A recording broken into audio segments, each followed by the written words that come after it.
Good morning, good afternoon or good evening. Wherever you are in the world, a very warm welcome back to GCN Racing and our live coverage of the Zwift Racing League Premier Division. Tonight it's round 2 on the Classique course in London. Could it be the Sprinters Esports World Championships? Quite possibly. We'll look in detail at the course and the riders shortly, but first up, time to introduce our regular guest, Hannah Walker. How are you? I'm fantastic. Brilliant to see you back on the sofa with us as well, Dan. Well, thank you very much. Last week, I was watching from the sofa in my own home. It was fast and furious and quite short, wasn't it? Can we expect more of the same this week? Yeah, it was. It was very short and it was fast and furious. I think we can this week as well because of the nature of the course here on the London Classique course. And with the intermediate sprints as well, they're going to come round thick and fast. It's going to be ferocious, and especially the finish line. I think that's going to be hotly contested. Yeah, it is fairly flat today, isn't it? We'll look, as I said, in detail later on at the course, but those intermediate sprints do come so thick and fast. There's going to be no rest for them, is there? There's not, and only 19 metres of elevation per lap, so that just gives you some indication. When you see the elevation, the profile of the loop, it doesn't tell you the full story because actually, yeah, 19 metres of elevation is virtually nothing. The only real rise is with around 2.2 kilometres to go on Whitehall Hill, where perhaps we could see a late breakaway into the finish. Who knows? We'll wait and see. Yeah, I reckon if quadruple drafting was put on, I might stand a chance of keeping up for at least one lap. Right, before we look at the course and who's competing tonight, we should remind ourselves of what happened last week. And as it's the women's race that's first tonight, we'll start by looking back at theirs. This is season 2 of the 2021-2022 season, and here we are for the very first time, as it says on your screen, at the Yokio All-Nighter. Only 300 metres to the first sprint, and they're ramping up the power as you would expect, because 10, 5, 3 and 1 points are on offer. We see a flurry, a snowstorm of power-ups being dropped. Oh, I think Makiva did take that one. So Beth Makiva takes maximum points for Movistar. Eiley Gardner uses a power-up, heading towards the top of this climb. Gardner and Langham now trying to go clear, and they take maximum points over the top. As we go underneath the Flamme Rouge with 1,000 metres to go until we finish the first time in the Yoko. 700 metres to go. The power-ups are going early, and Vicky Whitelaw and Vaharan have opened things up here. 100 metres to go. Langham, Huback, Gardner's there. Whitelaw, Curie, it's bunching up. This is coming through the finish now. Gardner, Anna Haste, I think, is there with Van Hoor, I think, that took that, who came from nowhere around that corner to take the win.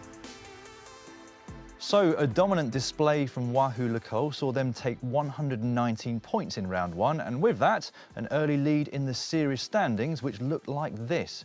Behind them in second place, it's Saris Nopins, who had a great start last week. Hino Racing, last season's overall winners, have a bit of ground to make up. They're in third. In fourth, it's the Aeonian race team. Beast Mode, presented by Rosa, in fifth, just in front of the Movistar E-team in sixth. Now, one of the members of Wahoo Lecole's winning lineup last week was Great Britain's Zoe Langham, and she was kind enough to document the day so that we can all take a look at what goes on behind the scenes of a team and a rider competing in the ZRL.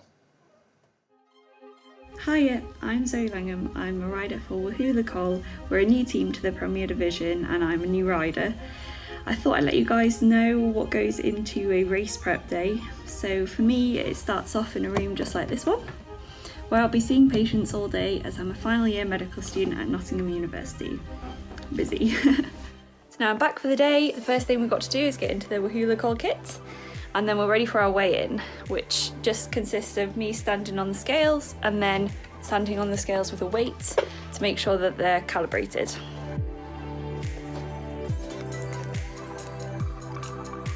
So next thing to do is get fueled up. My favourite pre-race food is bagels. They feel like they're good long-lasting carbs for the whole race. And then some coffee as well to get that good caffeine kick before we start. Now it's time to give you a quick tour of the pain cave while I will be racing tonight. 10 minutes to go, so get ready, get prepped. Really tough pace. Okay, here's the start of KOM. Try and move up towards the top 15 and try and sit there as best you can. You've got this, lady, come on. You've got this, lady, yeah. 3 or 4 Hino riders trying to shut the gap to the two from Wahoo Lacole. So Gardner and Langham now trying to go clear, and they take maximum points over the top there. So first and second for Wahoo Lacole. All right, settle down. That was flipping amazing, ladies. Come on. Honestly, just be prepared to drop your watch to 700 metres to go and just hammer out the best 30 seconds you've got. Come on, 1K to go, ladies. We have got this. You can do this, all of you. Follow that wheel. You're all in this. You're all on those wheels. Come on. They're going to fade hard. With 360 metres to go, but it is the rider Zoe Langham who won the UCI Continental Qualifiers in Europe. She's leading this one out for Wahoo Lacole. Everything you've got, ladies, now. Use the arrow if you've got it. Everything you've got. What a sprint this is. 100 metres to go. Langham, Huback, Gardner's there. Whitelaw, Curie. It's bunching up. This is coming through the finish now. Gardner, Anna Haste, I think, is there. With Van Hoo, I think, that took that. But very, very close indeed. You're done. Relax, ladies. Relax. That was amazing, ladies. That was amazing. Have a great night. Well done, everyone. I love you all so much. So post-race, we have to get our headsets and upload our dual recording from our power meters. I've just put up a little graph of my power meter recording versus my turbo recording. This is just to make sure that the turbos are reading accurately. And we have 2 hours to submit all those, and also our weigh-ins that we did pre-race. So quick rush back to get to my student accommodation, ready for tomorrow. Straight into the penguin pyjamas. They're my post-race essential. Quick look at the results as well, and provisionally Wahoo Lacole first, which is absolutely incredible. Just being on the start line with some of the ladies that are racing in this league is an absolute pleasure. I'm so proud of all the women that raced, because it was really tough out there and everyone clearly gave their absolute all.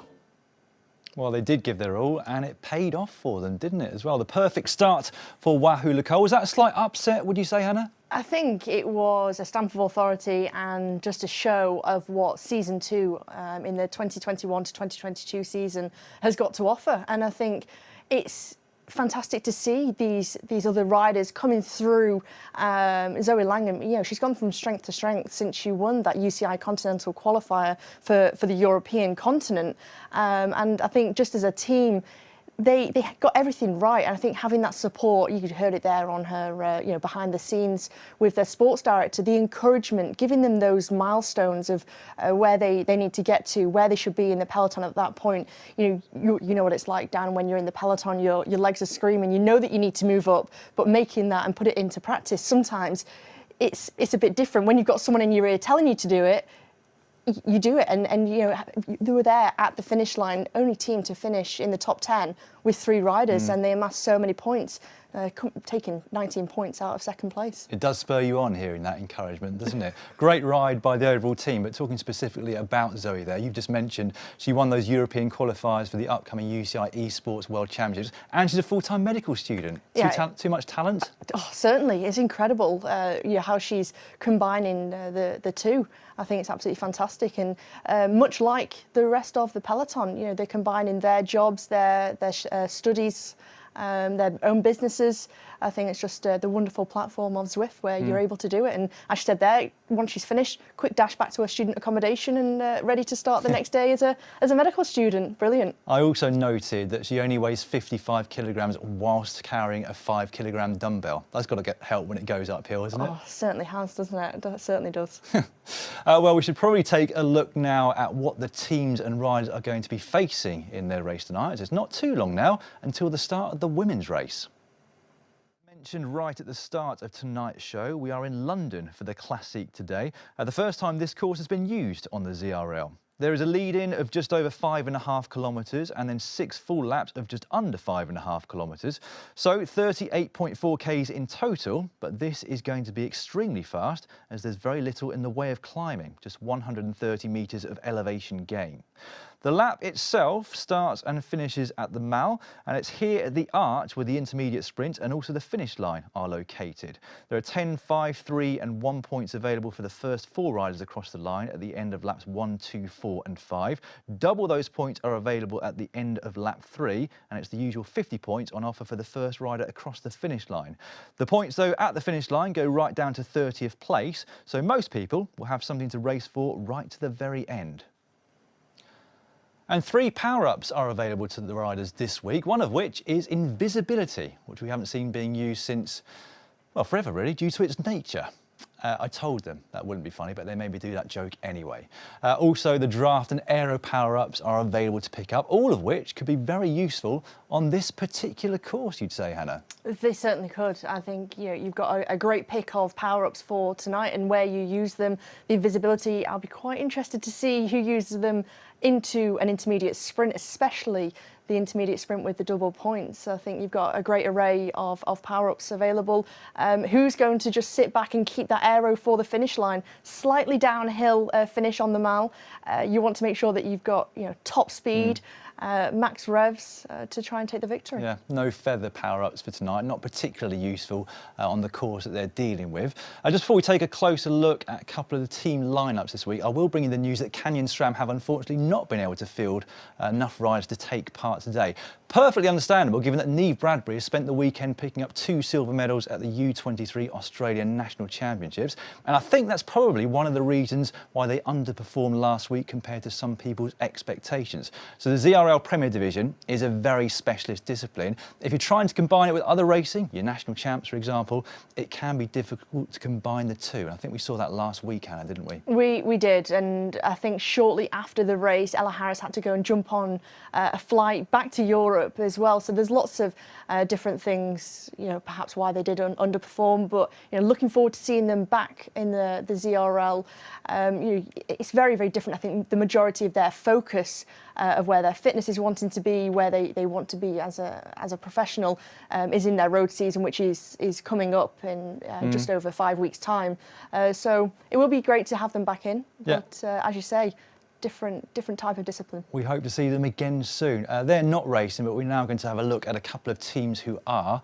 The Aeonian Racing team. But first up, the round 1 winners, Wahoo Lecole. Their lineup for today is Coralie Arthur, Illy Gardner, Laura Simenk, Lizzie Brooke and Zoe Langham, who you saw earlier in the show. How would you rate their chances tonight? I think, quite well, to be honest with you, especially the way they worked as a team. Of course, it's fantastic if you can try and take the individual victory and you be the first rider to cross the line. However, it's about accumulating as many points as possible for that crucial overall team classification. And when you look at their team tactics from last week, I think it could be quite high, weren't they? Moving on to the Aeonian Racing team, they finished 3rd overall in the last series. They've got this lineup, so Daniela Estrate, Ariel Vaharan, Luce Adagest, who was on great form last week, Mona-Lee Keller, and Polona Idkin, who's not only a top Zwifter, but also a doctor who specialises in sea, ice motion and mass balance. I also noticed on Strava she's averaged 13 rides per week for the last 4 weeks. Some people, again, too talented and too good at time management. They certainly are. Incredible, isn't it? Just seeing the different array of talents we've got on Zwift. Yes, indeed. Right, we're going to have to show your talent now because it's a quick run up to the commentary box for you for the women's race that's just starting. Good luck in your first intermediate sprint. Meanwhile, I will hand you over to the capable hands of Matt Stevens, who I have noticed has averaged 4 rides per week over the last 4 weeks, some of which have been over 10 kilometres in distance. Over to you, Matt.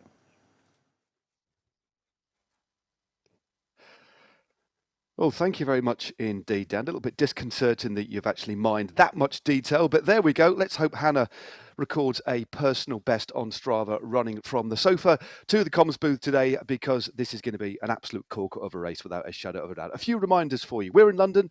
That is the course. It is the Classique course, 38.4 kilometres in distance. Not too much elevation. One of the flattest circuits we've got in season 2 of round 2 of the 2021-2022 season, but they are the power-ups: aero, draft and invisibility. I love the special effects earlier on, kind of losing Dan from the sofa, but that could be a real interesting one, especially if riders want to launch the sprint very, very early. That renders the rider invisible to everybody else for 10 seconds. Now, the riders are in the pens.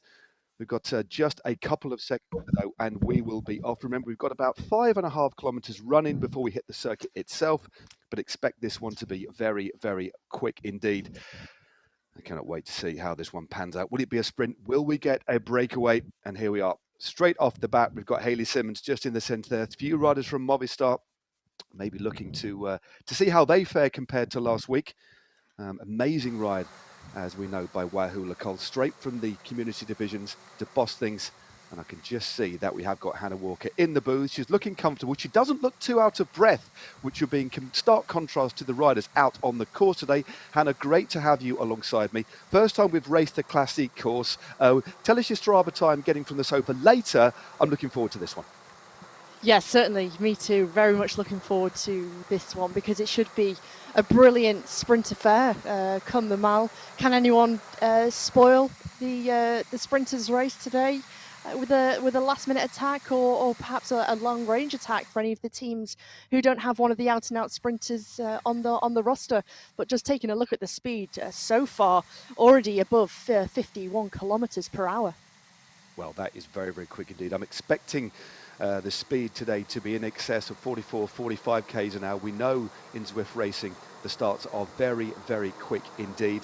A few riders often get dislodged, but these riders know what they need to do. They know they need to get their warm-ups absolutely dialed before they settle into that rhythm. 6 sprints out on the course tonight, as Dan detailed before. Laps 1, 2, 4 and 5, 10, 5, 3 and 1 points on offer. And then on lap 3, we've essentially got double points, 20 for the winner, 10, 6 and 2. So that means out on the course, aside from the finish, if one rider were feeling particularly good, they could max out with 60 points. So and bigger gaps, Hannah, between the sprints compared to last week. A longer distance today, just under 40 k's compared to last week. So I think we will see a different tempo and maybe a slightly less aggressive race. But again, it remains to be seen. That's what I love about all these courses being mixed up. The riders just they don't have enough time to get used to the rhythm of these races, do they?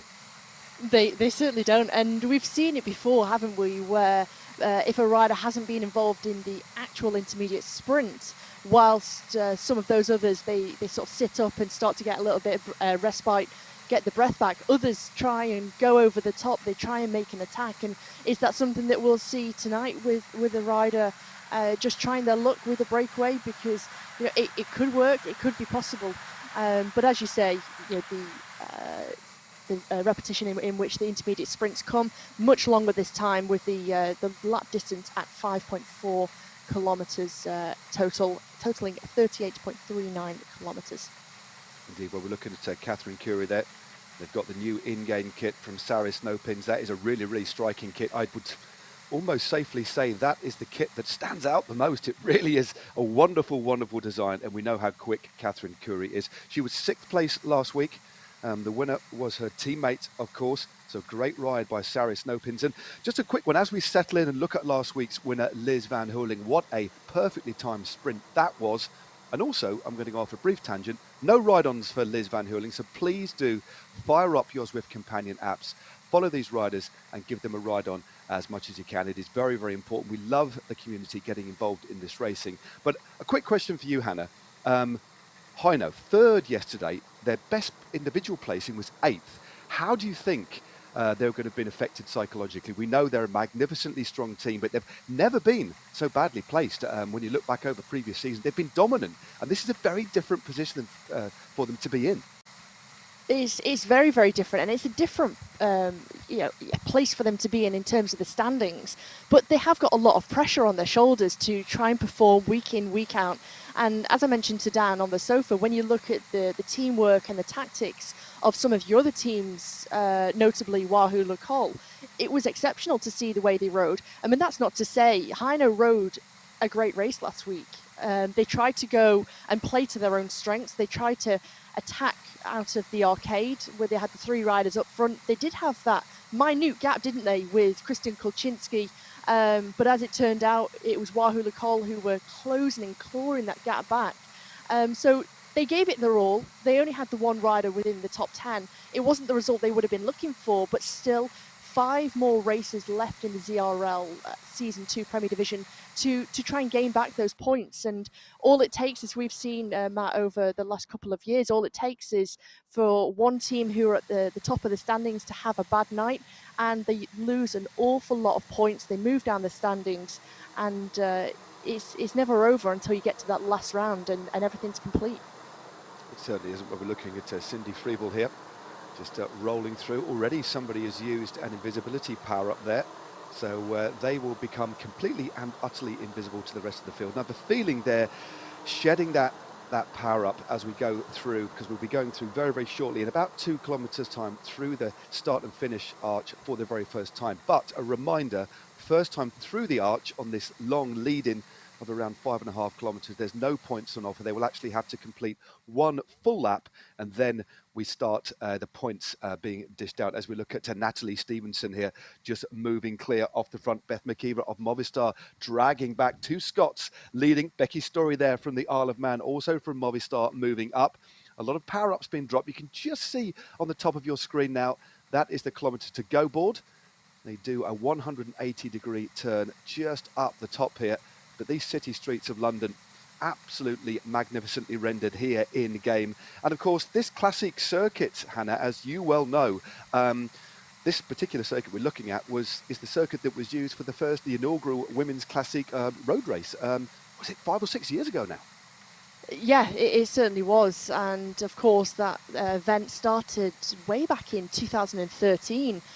Before it then was a UCI classified race, a professional race, and a fantastic event. It was wonderful to race through the capital, closed roads. You got to look at some of the most iconic sites in the world in London. It was brilliant. You know, passing the Mall, Constitution Hill, Birdcage Walk. You rode past Trafalgar Square, Buckingham Palace, and name a more iconic circuit, Matt. I can't, I'll be honest with you. I mean, it's probably going to be slightly controversial because, of course, Zwift is an international platform. There's riders from all over the world racing in different time zones. But I tell you what, as we just go under Admiralty Arch on to the red of the Mall, it is absolutely wonderful. I do like this circuit, but it is a particularly challenging circuit in terms, it's just very, very quick indeed. We're looking at, I believe, Angela Roberts here from ATP Racing, looking pretty comfortable at the moment, pedaling a nice high cadence. I don't think she'll have too much time to do any climbing tonight, but she's got a map of Watopia behind her as well. I'm liking, look at that pain cave. Loving it. Very, very nice. I like the difference, the climbing wall on the right-hand side.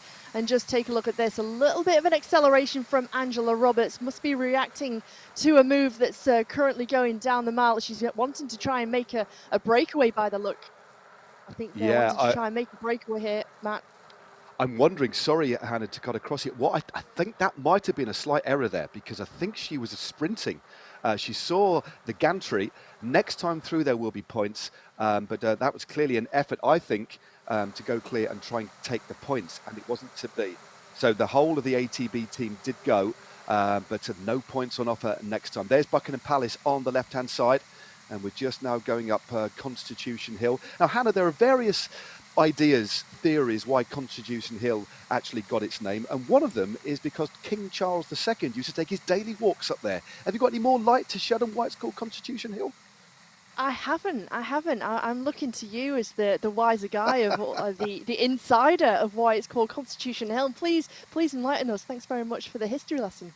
Indeed. Well, I do like to do a little bit of research. Wikipedia, Hannah, is my friend as we look at Lisa Hermansen out of the saddle up Constitution Hill. It's in game, you will notice it. It's not too much of a slope, but it's around about 1 or 2% in gradient. But the key riding up the top of this, as you will know, you're on Zwift a lot, Hannah, as well, is keeping the momentum. And psychologically, coming into this hairpin bend, it's easy to back off the pedals, isn't it? If you back off going around that corner, it's very, very easy to lose the wheels. It's happened to me a few times, so I don't know whether that will make too much difference in the race, but it certainly is an interesting feeling coming into a virtual hairpin as opposed to a real one. Yeah, making sure that you're keeping that pressure on the pedals and making sure that you're keeping that speed, holding your position. It's not like in the real world where you have to give room to the riders around you. It's not like you might have a rider dive bombing into the inside of you, and here making sure that you hold your position, and if you do come off the gas, you lose a little bit of speed. You never know what could happen coming out of the hairpin as well. Once that gap starts to open up, incredibly difficult at speeds of 47, 48 kilometers per hour. Also just eats into your matches and your energy that you've got in the energy stores. It certainly does. Look at Stephanie Sidlick, just sat in the middle of that group where the draft is at its best, and you can just see she's looking relatively comfortable, just dropping down.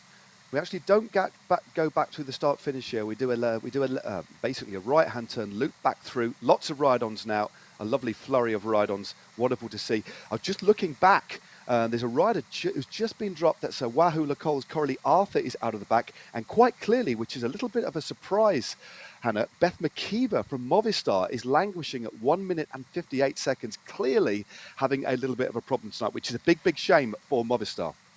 A huge problem. I mean, she was my tip for the victory tonight because of her sprinting prowess. She's fast, she's powerful, and just taking a look at, as you say, how quickly her time gap to the peloton is dropping. Now at 2 minutes and 18, there's no power up there, so clearly a technical problem for the rider from Movistar. They're all together in Vera in Spain, just north of Almeria, as a whole squad, both men's and women's esports squads and the men's and women's UCI World Tour teams together. So huge shame there for Beth McKeever. Yeah, big problem. But her teammate Clutterbuck is still there. You can just see we're looking at the race average power at the moment. That is the average race, or the average power per rider for the race as a whole in watts per kilo. And quite clearly, as the ultimate holy grail in racing in esports and indeed on the open road, is to try and ride the course the quickest, but for the least amount of power as well. It's all about trying to keep your powder dry, but at the same time, making sure you don't miss any key moves. And a circuit like this, we haven't seen, apart from that abortive attempt at attacking, because I think the ATP team thought there was an intermediate sprint. Haven't seen any attacks just yet. And I think that's quite telling, Hannah, isn't it? I think people know this is a very, very difficult course to actually break away on. They all know that they can't burn too many matches. They need to save as much as possible for the intermediate sprints and then for the finish. You can't just start throwing away matches for breakaways that potentially, most likely, are not going to stick, are not going to work, and especially on certain parts of the course, it's just too fast, too flat. The only real point on the circuit for me, that if you wanted to try something because you don't have that powerful kick, a sprint to the finish line, would be on Whitehall Hill. It's where you could see the peloton really stretched out over the top, and you just want to make sure that you avoid being on the wrong side of that split. That's with around 2.2 kilometres until you get to the finish line on the Mall. We're saying that we've got Alice Lethbridge just moving off the front here for Team Hino, 6.5 watts a kilo. That's a real indication that she's pressing on quite a bit in comparison to the rest.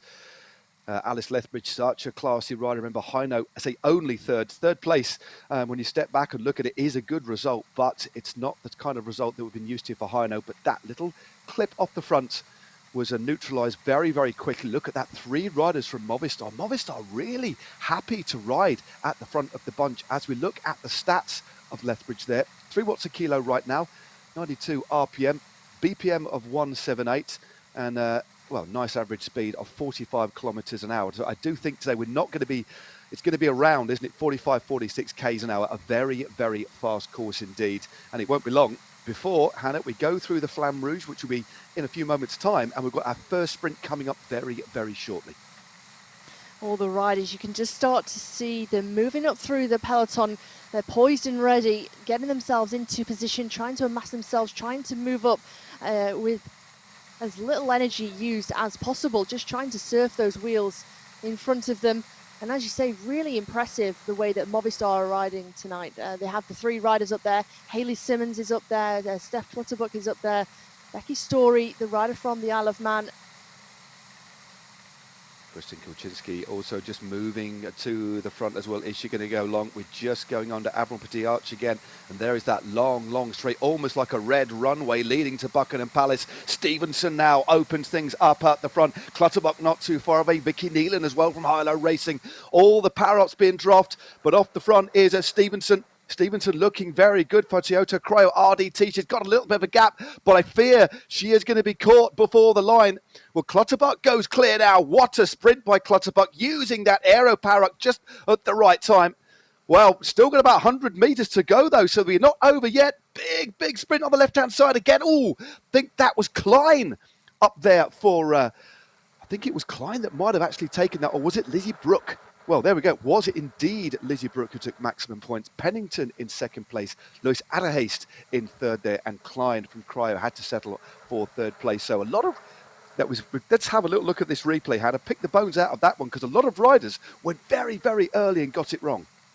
Very, very early, and they opened up such a large gap. And I think from our side shot, you were thinking that the finish line was coming any moment now.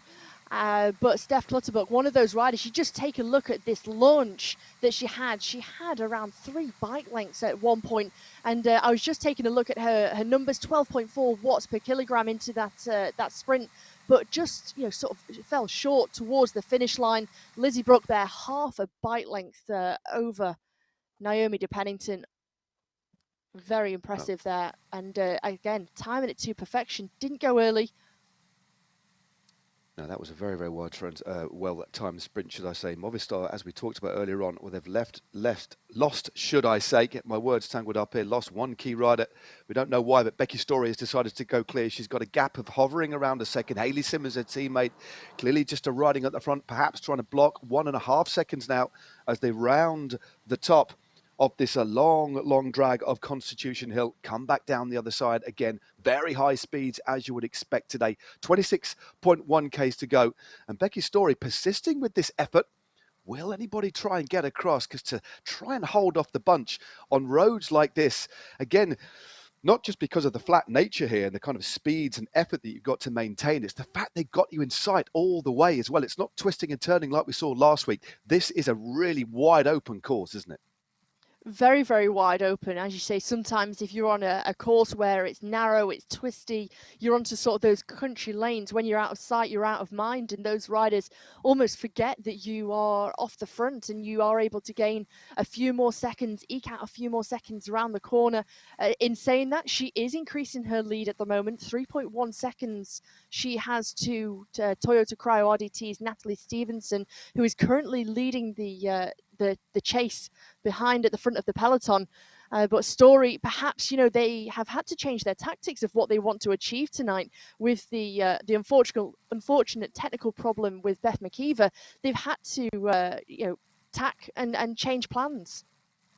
They certainly have. Well, they're making sure they've got other riders at the front, just shutting down any little counterattacks.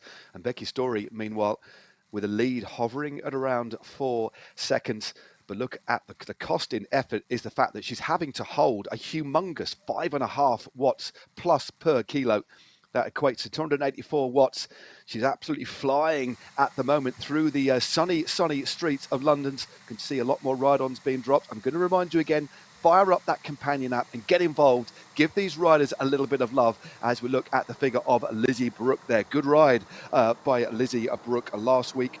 She was 5th, part of 3 riders, remember, from Wahoo Lacole that we had in the top 10. Eiley Gardner was 9th, 10th place for Zoe Langham, the student that we heard from earlier on. But a good little move here by Becky Story. She's holding steady at around 5.5 seconds. A very, very interesting move. Is this a move, do you think, Hannah, to try and just go early and try and take the points? Or is she trying to instigate, perhaps, riders to come across and form a breakaway? Well, at this moment, you've still got a long way until we get to that next intermediate sprint if you want to try and take the bulk of those points. I think for me, they, as a team, they've got a strong team, which of the makeup of Story, Clutterbuck, McKeever, Simmons, Delana. However, I do think that technical problem from McKeever has meant that they've had to change their plans, and they've got to find a different way to try and amass some points to put them onto the top of the leaders table, to try and amass points and move up in the overall team standings. At the moment, no one's really interested in trying to chase this down or even bridge across at the moment. You can just see the nature of the peloton at the moment.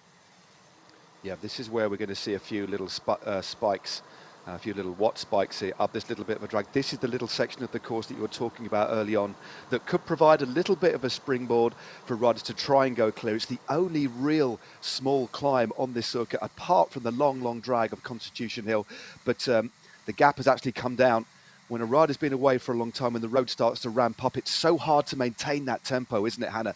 It's very, very easy to the bunch to claw back that gap, and they're doing it now, although she's still holding a gap of around 3 seconds, but it is coming down as Mitchell Klein from Cryo RDT moved to the front. Addis Lethbridge is there as well from Team Hino, but it does look to me as if the timeout in front for Becky Story may come to a close in just around a kilometre's time. As you can just see, that's the Flamme Rouge, that's on the complete other side of the road, and there is the draft. It's wonderful to see the graphics there to indicate the optimum position to be in terms of getting the benefit of the draft. Yeah, there was no real acceleration there from the peloton, was there, to try and bring back Becky Story. It was just the sheer speed on this flatter section. While she was travelling at 43 kilometres per hour, they were quite comfortably at 47. Becky Story not allowing anyone at the moment to be in her draft and take any advantage as she starts to near closer to that Flamme Rouge. At the moment, she still has that 2-second lead, but I fear that once the riders in the peloton start to open up, they start to gain that momentum and the speed for the next intermediate sprint, she will be caught quick and fast. Yep, we'll see riders, as you see, opening things up, deploying their power-ups as well, and I'm sure there'll be riders leading out other riders as well. But I think what we have with Beth McKeever, unfortunately, no longer in the race or in contention in the race, their options, as you said before, Hannah, have changed. Their out-and-out sprinter is gone, so they're going to have to deploy different tactics to get points today, and that clearly is the case. But a brave effort here. We need riders like this to get things up. They're just rounding the round, this final roundabout, right by Nelson's column. There is the arch. The sprint will come in about 400 metres time. This is such a long sprint. We saw earlier on, and I think it's Lizzie Brooke that's gone clear. Nobody else can see Lizzie Brooke, or they can see her now, but she did, as she went on the offensive, Hannah, she did deploy the invisibility power-up, a fascinating power-up, which is holding steady at 10 watts a kilo, but Monali Keller is closing there for Aeonian, and is she going to hold on here? We've got around 200 metres to go. She's opened up a gap of 1.7 seconds for sprint number 2. Simonik, a teammate, also there for Wahoo Lacole. Wahoo Lacole look as if they're going to boss the points there. First and second, I think it was. Simonik and Brooke up there. What a sprint that was for Wahoo Lacole. They are absolutely bossing it from a tactical perspective. Great move by Brooke, using that invisibility power-up to devastatingly powerful effect. Well, Matt, once again, that was textbook from Wahoo Lacole to take maximum points there in the intermediate sprint, quite like last week when they reached the top of the Queen of the Mountain with Eilidh Gardner and Zoe Langham. Lizzie Brooke deployed that power-up in the perfect position. She started to gain a little bit of momentum, dropped the power-up, and then no one could see her, of course, invisible for 10 seconds. No one knew she'd gone. And before they could even react, she already had 1.7 seconds of a lead. That was brilliant, but she kept that power. She was holding over 10 watts a kilo, so she faded only a little bit, still had around half a second when she crossed the line. But the key now for her is to make sure, well, she doesn't get dropped first off. We've seen that happen before with riders. Sprints go very, very deep, right into the red, and then they get punted out the back. Well, look at the situation so far on the points. Wahoo Lacole with 25 points with 2 sprints done. Virginia's Blue Ridge 2024, the new name for that squad, with 5. Aeonian with 4. Team Swedish Zwift is scoring with 3, and the only other team to score so far, Hannah, Toyota Cryo RDT with 1 point. So that is dominating riding from the team so far, and we've still got 3 more sprints to go. So Wahoo Lacole, well, they're doing it all right, aren't they? Mightily, mightily impressive. And let's not forget, the next intermediate sprint is the double sprint. Our team's holding themselves back to make sure that they try and take those big points, which of course were same sort of effort, but worth double. So perhaps some are sitting back. Wahoo Lacole, though, I have to say, that was so impressive. They're very, very well organised indeed. They really are causing some ripples, some waves in the ZRL. What are the other teams going to do? There's another little move by Hayley Simmons. This time is just rolling off the front for Movistar. So Hayley Simmons goes clear. A fine time trialist, has represented Great Britain on numerous occasions at the World Championships, a former national time trial champion as well. But they have to deploy these tactics because the rest of the riders within Movistar aren't pure sprinters, and this is a sprinter's course. But Simmons immediately brought to heel. Alice Lethbridge, Hannah, knew the danger of Simmons. You don't want to let a rider of the calibre of Simmons time trial away on a course like this. Well, Lethbridge will be well accustomed to Hayley Simmons, two top time trialists in the UK. Lethbridge will know the strength of Simmons. She'll know what she's like and know her strength and how long she's able to hold such high watts for. So she wants to make sure that she doesn't allow Simmons to gain any time whatsoever. She knows the dangers of Simmons, and of course, this is the first time that we've seen Simmons in the ZRL Premier Division. A new rider joined Movistar E-Team this season, so a great addition to the team. Indeed, they really are riding so well as we look at Zoe Lang. And that was a great bit of VT we had earlier on, just giving us an insight into what a day in the life of somebody racing in the ZRL, but what an interesting individual she is at Nottingham University, which from where I'm broadcasting is only about 15 miles away, so a bit of a local compared to where I am, but kudos to her. And then structuring her day or her evening through the ZRL. It was great to see. It was really interesting to see what the riders have to go through to give an insight into the logistical side of it, because there's quite a big responsibility, isn't there, in getting it right. It's huge, making sure that you've done your weigh-in right, making sure that you've got all your dual data recordings, making sure that you've got all of that up to date and set up, and making sure that you have uploaded all your files within 2 hours as well. So it's really important to make sure that you can't just, because I guess the first thing you want to do after a race like this, when you've your lungs are burning, you've busted a gut, that you just want to lie on the sofa and try and recover. But there's still work to be done once the broadcast has finished, and it's such a wonderful insight from Zoe to show what it takes from her start of her day as a medical student through to the very end. Well, Schumann is going here, just up this little drag that you talked about earlier on. There's a little bit of a rise there. It maxes out at about 4 or 5%, but Schumann has now gone clear, kicking out just over 7 watts a kilo when she made that initial acceleration. 5.5 watts a kilo now she's settled down into, but look at that heart rate, well into the red as you would expect. Back down in the saddle now, focused. Top part of her body just rocking and rolling ever so slightly, but she's managed to open up. Well, it was a little bit of a lead, but an invisibility power-up being used by Christian Kulczynski now. Kulczynski goes clear, but the others won't see her. What a move by the American. So aggressive, but also so shrewd and intelligent as well. I do love the invisibility power-up. In fact, I wish we could use it every single race because it takes riders by surprise. Kulczynski now powering at 8.2 watts a kilo. And they didn't know she'd gone clear, but what are they going to do now? This is a super move by the American. This is incredible. Already 3 seconds to that peloton. And who's going to react first? Who wants to take it up? Because with the double points coming up, who wants to waste their matches, burn their energy just to bring Kulczynski back when they have a shot at taking double points on the Mal? If they leave it any longer, she's going to continue to grow that gap. And at the moment, Matt, 4.8 seconds, and she is continuing with that power at the moment. 7.1 watts she's putting out.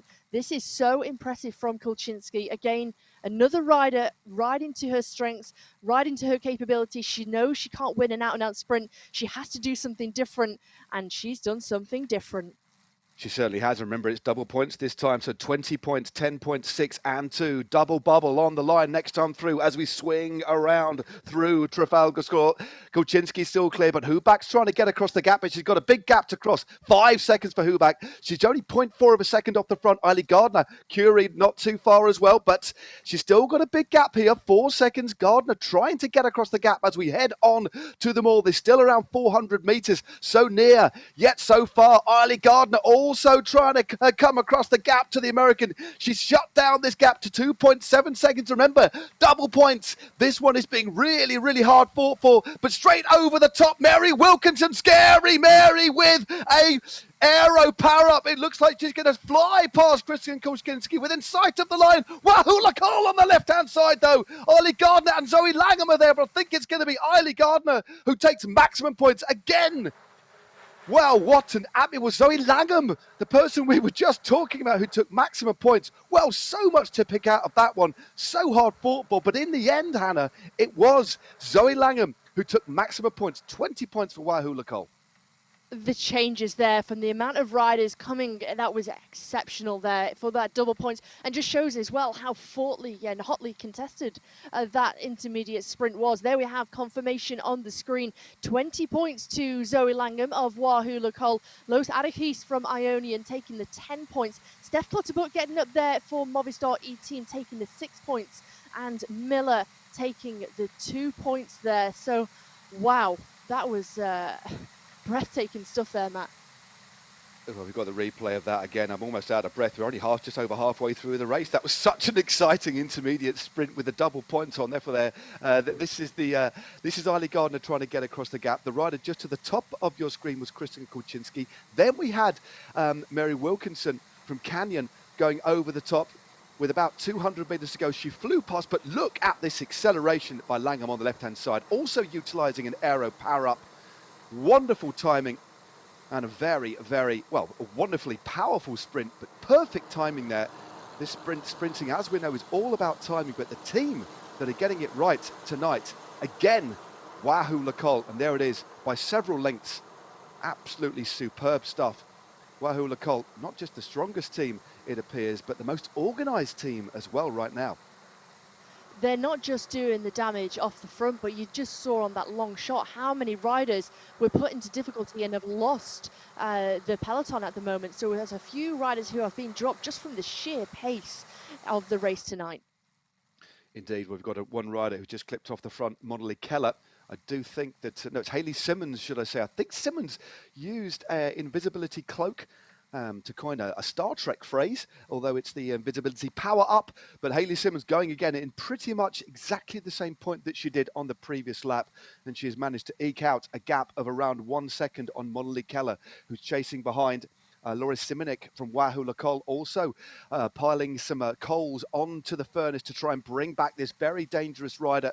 But Simmons was used to these sorts of efforts. She's got so much resilience. She's not an out-and-out sprinter, but she'll be happy to ride at threshold like this, although she's been brought to heel very, very quickly indeed. It looks like it's Wiseman just coming across the gap now. So another unfortunate abortive attempt there by Hayley Simmons, but a very, very aggressive race so far. Look at this. Look at the situation there. Wahoo Lacole, 45 points to the good. Aeonian with 14 in second. Movistar with 6. Virginia's Blue Ridge 2024 with 5. And the only other 2 teams to score so far, Hannah, team at Swedish Swifters with 3. Matched on points with Toyota Cryo RDT. Hino, Canyon, Beast Mode and the rest with 0 points. Yeah, despite Mary Wilkinson's efforts to try and take maximum points, and she did come through with such a turn of speed, didn't manage to score any points there. So to put something up for Canyon Esports at the moment, there's a number of teams there on the scoreboard with a lot of work to do if they want to try and move up in the standings come the finish. Well, this has been a furious race so far. The way that the points are distributed has really provided an exciting catalyst. As you said before, we've got several riders who've been detached because of the ferocity and this high tempo today. In fact, let's have a little look at how many riders are left in this front group. We've got 48 riders comprising this front group. And as the race just lulls ever so slightly, a lovely flurry, almost a snowstorm of ride-ons there. Again, please do get involved. I won't stop nagging you out there. Please get involved in the comments down on YouTube as well. Thank you for joining us here. We really hope you are enjoying this racing, but importantly, fire up your apps and give these riders some support. We've only got now 13.3k to go as another invisibility power-up is used. I think it's Gabriella Schumann. Last time up at this, sorry, it's Stephanie Sidlick. I couldn't see her. That's why I didn't know who it was. Sidlick now moving clear for Canyon Esports. 9 watts a kilo using that cloak. Opens up a gap of nearly 2 seconds. Yeah, they need to do something. They've had to try and change their plans somehow, Canyon Esports, to try and get some points on the table. And this is the type of effort that it takes for a rider to try and get away and really make the most of the gap that she has. Stephanie Sidlick putting everything into this effort at the moment. Well, a big move from Sidlick. We could just shut that insight that we've got into the effort on that little bit of a draking. Just see the top left of the screen. That gives you a bit more of an impression of the climb, the small climb that they're on. But it has been enough in tandem with that invisibility power up to go clear. But Sidlick being chased down now by Hayley Simmons, Stevenson, McIntosh, and Langham now. This slightly reduced group now with 12.6 kilometers to go. Next time through will be another sprint. We've still got 2 full laps as we look at the draft. So the bunch behind aren't quite in the draft of Sidlick, but I do fear she's going to be caught. It's a brave move, but in the second half of this race, there's been far more attacks. Riders, Hannah, thankfully willing to try and take this course on, especially teams that do not have out-and-out sprinters. I think they also have to see how the race starts to unfold, what the other teams do, how they start to fare, but also that it's more realistic that once riders start to get fatigued, they start to have their legs start to fatigue, that it's more realistic that they're able to get off the front and stay off the front to take points, if not stay away until the finish. So I think quite a smart move from the riders, from the teams, not to go all out from the very beginning and burn those matches, because as I said before, it's crucial that you have something left for the intermediate sprints, for the finish line, to try and contribute to your team. We've got an invisibility attack on the right-hand side. Let's try and see who that is. I think it is Alice Lethbridge going clear. It is indeed Lethbridge. So it's a big acceleration by the rider from Hino. Remember, Hino have not scored any points so far. They need to do something special because the amount of points that Wahoo Lacol have actually taken. They need to try and take some more intermediate points. 10, 5, 3 and 1 next time through. The double bubble is gone, but Lejeune is also chasing through. Remember, Canyon Esports need a few more points as well as we head on to the mall on this wonderful red asphalt under Admiralty Arch, heading towards Buckingham Palace. But Lethbridge has managed to eke out, Hannah, a nice little lead, 3 seconds. And she's still continuing and maintaining that high power at the moment. 8.7 watts per kilogram. Just then, she was just made a little bit of an acceleration over Lejeune, and she still has this nice, comfortable lead as it currently stands. Just less than 3 seconds, but the chase is coming from Movistar E-Team's Steph Clutterbuck at the moment, with Miller hotly on her heels. But Lethbridge, through that archway, she took the maximum points of 10. Langham adding another 5 points to Wahoo Lacol's tally. Klein with another 3, and Clutterbuck holding on for 1. Well, that was a great little move. And again, a reminder of how crucial or how effective the invisibility power-up can be in terms of taking that, taking the element of using the element of surprise. You've got to back it up, Hannah, though, with a lot of power, but that's what Lethbridge has got. So she moved clear, stealth mode engage off the front, and takes some very valuable and important points for Hino Racing Team. But she had to hold on to that one. As soon as the cloak of invisibility had gone, she was in plain sight as we look at the figure of Eilidh Gardner. So different techniques deployed for these sprints, making this a very exciting race indeed as we head back up Constitution Hill. Is this a little bit of a move? It's Brooke and Gardner. Wahoo Lacol, they're going to have 50 points at the moment, but they're continuing to dominate this race. I mean, it really is sensational. The other teams are going to be scratching their heads right now. They certainly have got something left in the tank, haven't they? The way they're moving, the way even that Eilidh Gardner looks in her pain cave. Indeed. Well, there we go. 50 points for Wahoo Lacol, 14 for Aeonian. Solid night for them so far. Hino Racing with 10, 7 for Movistar. Toyota there with 6 points. Then we have Virginia's Blue Ridge 2024 with 5, and only 7 teams scoring so far on the intermediates, the final of which Team Swedish Zwifters with 3 points as we start to head back. So we're just looking at the Wahoo Lacol team. Don't worry, the other remaining 30-odd riders haven't engaged in visibility. This is just so we can take a look at the Wahoo Lacol team, just sitting midway through with Gardner heading up affairs there. And the other couple of riders, just Langham, Brooke and Simonek, right in the middle of that group. That's where they're going to get pretty much the best aero benefit. As we saw from that heat map earlier on, where it's red, that's where you get the most. Where the colour cools off, that's where you get least benefit. And when you're out of that, you're pretty much on your own. You certainly are. So it just shows how important. I love the heat map because it just gives you that clear visibility of where best to be within the peloton. And especially when you've got a rider who's broken away as well, that they're off the front, they're forcing the peloton to chase and not giving them any draft effect at all. You need 9 kilometres to go now. That equates to about 1 2/3 of a lap. We've got 48 riders in this field. The last rider just on the back there, Daniela Estrate, Hayley Simmons, who attacked around this point on the 2 previous laps, is opting just to maybe save a little bit. Movistar need to do something today. But very, very interesting race. There's a little bit of a sense that they're backing off a little bit, saying that Hayley Simmons moving to the front, such a strong rider.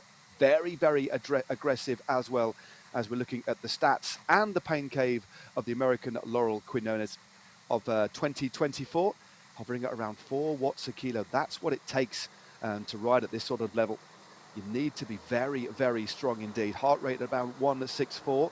You get a bit of a sense here that there's riders just taking a bit of a deep breath. 1 more sprint to go, then they'll get the bell, or the virtual bell, then we've got 1 more lap. So you get the sense now that riders are steeling themselves for the final part of this race. You only have to take a look at the speed that the peloton is currently travelling at. Just then they were at 35 kilometres per hour. I think that's the lowest that we've seen. So they're certainly just biding their time. They're just taking a moment to try and re-energise, take some fluids on board, perhaps take a gel as well, just to try and give them that last little bit of energy. Prime time now with 8 kilometres to go to get yourselves thinking about that finish, but not before one final intermediate sprint. Indeed, this is up this little drag that we saw before. Hayley Simmons moving up on the outside there, just rolling through to the front, just kicking out a little bit more power. It was hovering around 5.5 watts a kilo on this little bit of a drag that takes us back into near Nelson's Column. Then we head up and back down into the mall for the penultimate time. They are the stats of Hayley Simmons. 4.5 watts a kilo up this little bit of a drag. And 126 there are just moving through. One of the riders from the newly promoted Rocca Corba Collective. And that's Charlie Berry. Great to see them here and with riders in the mix. Huback now moving up. Big acceleration there by Louise Huback. Such a seasoned campaigner. So strong. So versatile. And the rider from Denmark trying to punt her way off the front here and opening up a small lead. Yeah, this is impressive from Huback. She knows that she needs to try and do something to try and give Heino some more points to their overall tally. And she's trying to break things up over the top of that slight drag. As you can see, the Flamme Rouge is in her sight. She only has to get to that next hairpin before she will have 1,000 meters to go until the finish, the intermediate sprint, on the Mall. Huback trying to do something similar as to Lethbridge on the previous lap, but at the moment, Schumann of Beast Mode powered by Rose has sort of spotted that danger. She's patrolling the front, and you can just see her watts per kilogram, 4.7 watts per kilogram. She's trying to up the pace. She knows how much of a danger Huback is, this Danish rider. She's very, very dangerous. As we said before, a seasoned campaigner, or the whole of the Heino squad. Multiple champions, of course, defending champions, but they haven't had it their all way. But when they're on the back foot, that's when this team can be their most dangerous. But Huback is being reeled in incrementally, slowly but surely. Her gap isn't going out anymore. In fact, it's come down to 1.9 seconds. We've got around 700 meters to the final intermediate sprint on the Mall. Next time through after that, there we go. 1 kilometer to go until the final intermediate sprint. The next time through, it will be the finish. So another 10, 5, 3 and 1 points are on offer. Are we going to see another invisibility power up deployed to good effect? Morrison there, Vicky Neelan now moving to the front as we just swing round into sight of Nelson's Column. Admiralty Arch will come into view for the penultimate time, and we've got a group of 38 riders that are going to battle it out for more intermediate sprints. This has been an intriguing race so far. There we go, under the just into the shade of Admiralty Arch, back out into the sunshine, and a couple, 3 in fact, invisibility power-ups being deployed. Neeland, Hayley Simmons and Rhiannon Denton now moving clear, going very early. Alice Lethbridge comes back into the daylight, Hannah, with a slender lead of half a second, having to kick out 8.1 watts a kilo. Yeah, Wiseman chasing her down here with 200 meters to go. But take a look at this rush from behind. You've got a rider from Wahoo Lacole who's getting involved. It's Lizzie Brooke again. But take a look at this. 2 riders from the Kirkmire E-Racing team. Nerman goes through, and I think she just held on for that one with a chasing Brooke behind. Well, great riding by the Kirkmire team. They've been a little bit quiet today, but that was a solid sprint by Nerman. And Brooke, again, scoring points for Wahoo. They'll have 55 now, and then 2 riders in the top to find there. So a good bit of riding by the Kirkmire Racing team to hand themselves a nice few points. Let's have a look at that again in slow motion. We've teed up the VT of the replay, and here it is, just coming into the final. And there it is. Great riding by the Kirkmire team. They've clearly just kept things back a little bit, but first time we've really seen them do anything. But a good opportunity there for them to take some valuable points. And the fact they've actually got a couple, I think it's the only 2 riders for that squad in this lead group, Hannah. I think that's really impressive that they've waited, they've been patient, as you just said, Matt. They've been very, very quiet, and they've used it at the right point to get some points onto that table, maximum points and a 3rd place there for the Kirkmire E-Racing team. The team which is made up of all Germans within their roster, and that puts them straight up the rankings into 3rd position, courtesy of those results there at the final intermediate sprint. The next time round, it will be the big points for the finish line. 50 points for the first rider across the line, all the way down to 1 point for the 30th rider. And just seeing the admirable lead that Wahoo Lacole have with 55 points to Aeonian's 14. It's mightily impressive. It is indeed admirable. Maybe that was because they went under Admiralty Arch, but it's also emphatic as well, isn't it? They have dominated proceedings. They dominated last week, remember, in Nyokio, 3 riders inside the top 10, but there are a few riders in this group who have certainly held things back, maybe looking at stealing the thunder from Wahoo Lacole, the newly promoted squad, who have dominated proceedings so far. 3.9 kilometres to go.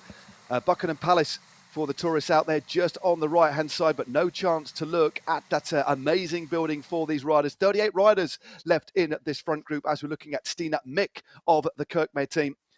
They've got the gravity on their side down that particular section, down Constitution Hill. Be one of the few opportunities just to relax a little bit before they're going to really have to dig as deep as they can and coming in to the final. This is going to be fascinating. Will we see somebody try and go clear to steal the thunder of the sprinters? But will we be treated to a big bunch kick? I've really enjoyed this race. It's had everything, isn't it? Especially one of the big takeaways from me, apart from the iconic streets of London, is the aggressiveness, but also how fantastic the invisibility power-up is for me. For me, I have to say +1. I absolutely love this power up. I think it's added this new dimension to the racing. It's been a flat course, one that you would have thought was for the out-and-out sprinters. It's thrown up a few spanners in the works for some teams. I want to see it more. Indeed. Well, that gets my vote, gets your vote.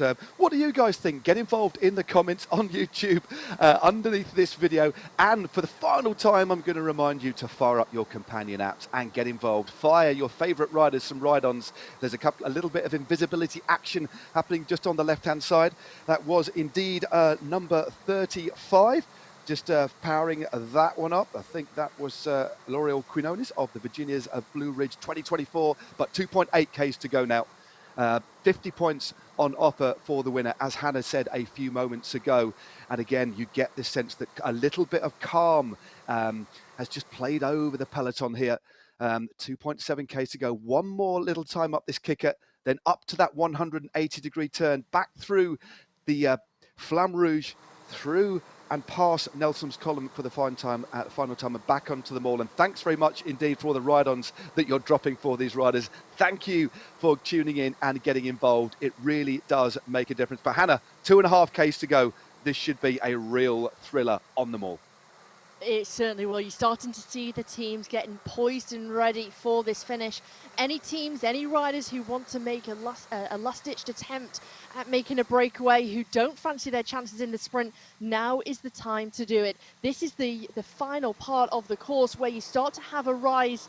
And here we see Mary Wilkinson, picture in picture, the rider from Canyon Esports, who's just coming up towards the front of affairs at the moment, alongside her teammate. That's Cécile Lejeune, the French rider, but just take a look at this. 3 riders there for Canyon Esports at the moment as they get to the top of Whitehall Hill. It's all still bunched up. We don't see it stretched out at the moment, despite Mary Wilkinson's injection of pace. Yeah, maybe Mary Wilkins was just trying. It wasn't really a full-on attack, was it? It was more just trying to make sure this pace keeps nice and high, maybe to try and draw the sting out of a few riders. But just an interesting stat we've just got from our production team. 59 points out on course for Wahoo Lacole, and 55 points collectively for the rest of the teams. What a dominating night so far it has been for Wahoo Lacole. But can they back it up at the finish? That's where there are lots and lots of points on offer. As everybody knows, 1,500 metres to go. And guess what? We've got another invisibility power-up, and it's Team Swedish Swifters. Amanda Boll. No, it isn't. I'm sorry, it's Eiley Gardner again. I couldn't see who it was. My mistake. I love this power-up. Gardner goes clear. She rounds just the top 180-degree turn. She's got a slender lead of 2 seconds, but Eiley Gardner clearly has been tasked with going clear, back out of the saddle, driving the power through those pedals with the Flamme Rouge Hannah in sight.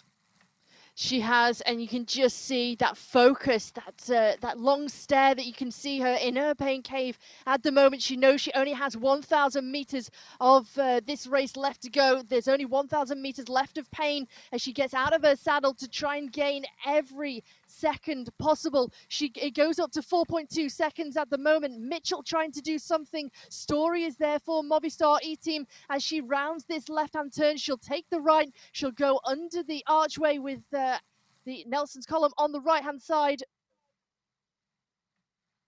Well, an absolutely amazing move by Eiley Gardner, but another invisibility power-up has been deployed by Mary Wilkinson, kicking out 11 watts a kilo, but they can't see her. Wilkinson is clear, but Eiley Gardner is still out in front. Wilkinson goes underneath the shadow of Admiralty Arch onto the sunshine of them all, and she's opened up a little bit of a gap, but Louis van Hooly is also just there as well. Gardner's still out in front, holding a lead of 2.2 seconds. We've still got about 200 metres to go. What a race this has been. Wilkinson closing the gap, and Hagen left Bridge and Whitelaw are also there. What a race this is. Gardner still holding on. Can she do it? She's got 1.1 seconds to go. Can she hold on? Wilkinson trying to close the gap. Anna Hayes is there. She's been caught on the line. Incredible scenes here in London. What an absolutely sensational race that was. I do think Eiley Gardner was caught on the line. We'll get confirmation in a couple of seconds' time. But what a race that was. It was Lois Adderhaste of the Aeonian race team who snatched victory from the jaws of despair. Eiley Gardner will have to settle for 4th place on the day. Wow, what a race that was. Whew, Adderhaste takes the win there. Amanda Bolin, what a ride by the rider from Team Swedish Swifters there, timing her sprint not quite to perfection, but a corking sprint it was in 2nd. Tammy Miller in 3rd place there. Eiley Gardner in 4th.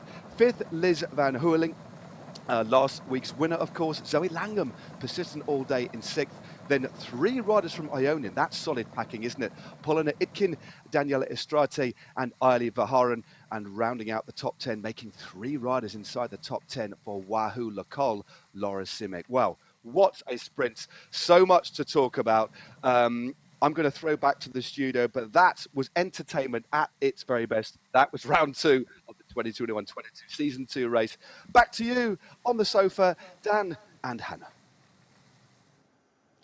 And the highest heart rate of the evening award so far goes to Matt Stevens, but I will give him that was a very, very exciting finale. Aeonian race team there with the individual in with Addergeist on the line, just catching the rider that was away, and 4 riders in total from that team filling the top 10. However, you might have noticed, just looking at the results a few moments ago there, that Wahoo Lacole also had 3 riders inside the top 10. And given how dominant they were at the intermediate sprints that had come earlier on in the race, I reckon That was a second straight win for Wahoo Lecole. An absolutely incredible performance from the entire team. They made it exciting, they made it hard, and they used the power-ups to perfection. But they've got the talent in their team and they've got the power to show for it as well.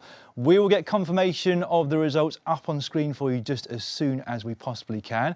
In a few moments' time, we'll start to look ahead towards the men's race, which starts at 20 past the hour, and see who's riding in that one for the three main favourite teams. But first up, I'm joined by Hannah, fresh from the commentary box, having just run downstairs. Have you recovered from that excitement? No, I think I'm going to need to lie down tonight when I get home. That was exceptional. I think that was one of my favourite races in the ZRL that we've had so far. Just the sheer excitement, the power-ups, the intermediate sprints, how hotly contested they were. Some of those intermediate sprints were almost, they could be bunch finishes for the win. You said before the start that those intermediate sprints were going to come thick and fast. And my goodness, they did, didn't they? Also, because of that invisibility power-up, so many riders were going for long shots just before they got to the sprint, 1-2 kilometres in advance of them. For some it paid off and for some not quite. Yeah, Hayley Simmons tried on numerous occasions, didn't quite pay off for her, but I always think if you're a rider who doesn't suit the sprints where you have that high power, the explosive power, you have to try something different. And if it doesn't pay off the first time when you attack, try again, because you never know that you could just break that elastic.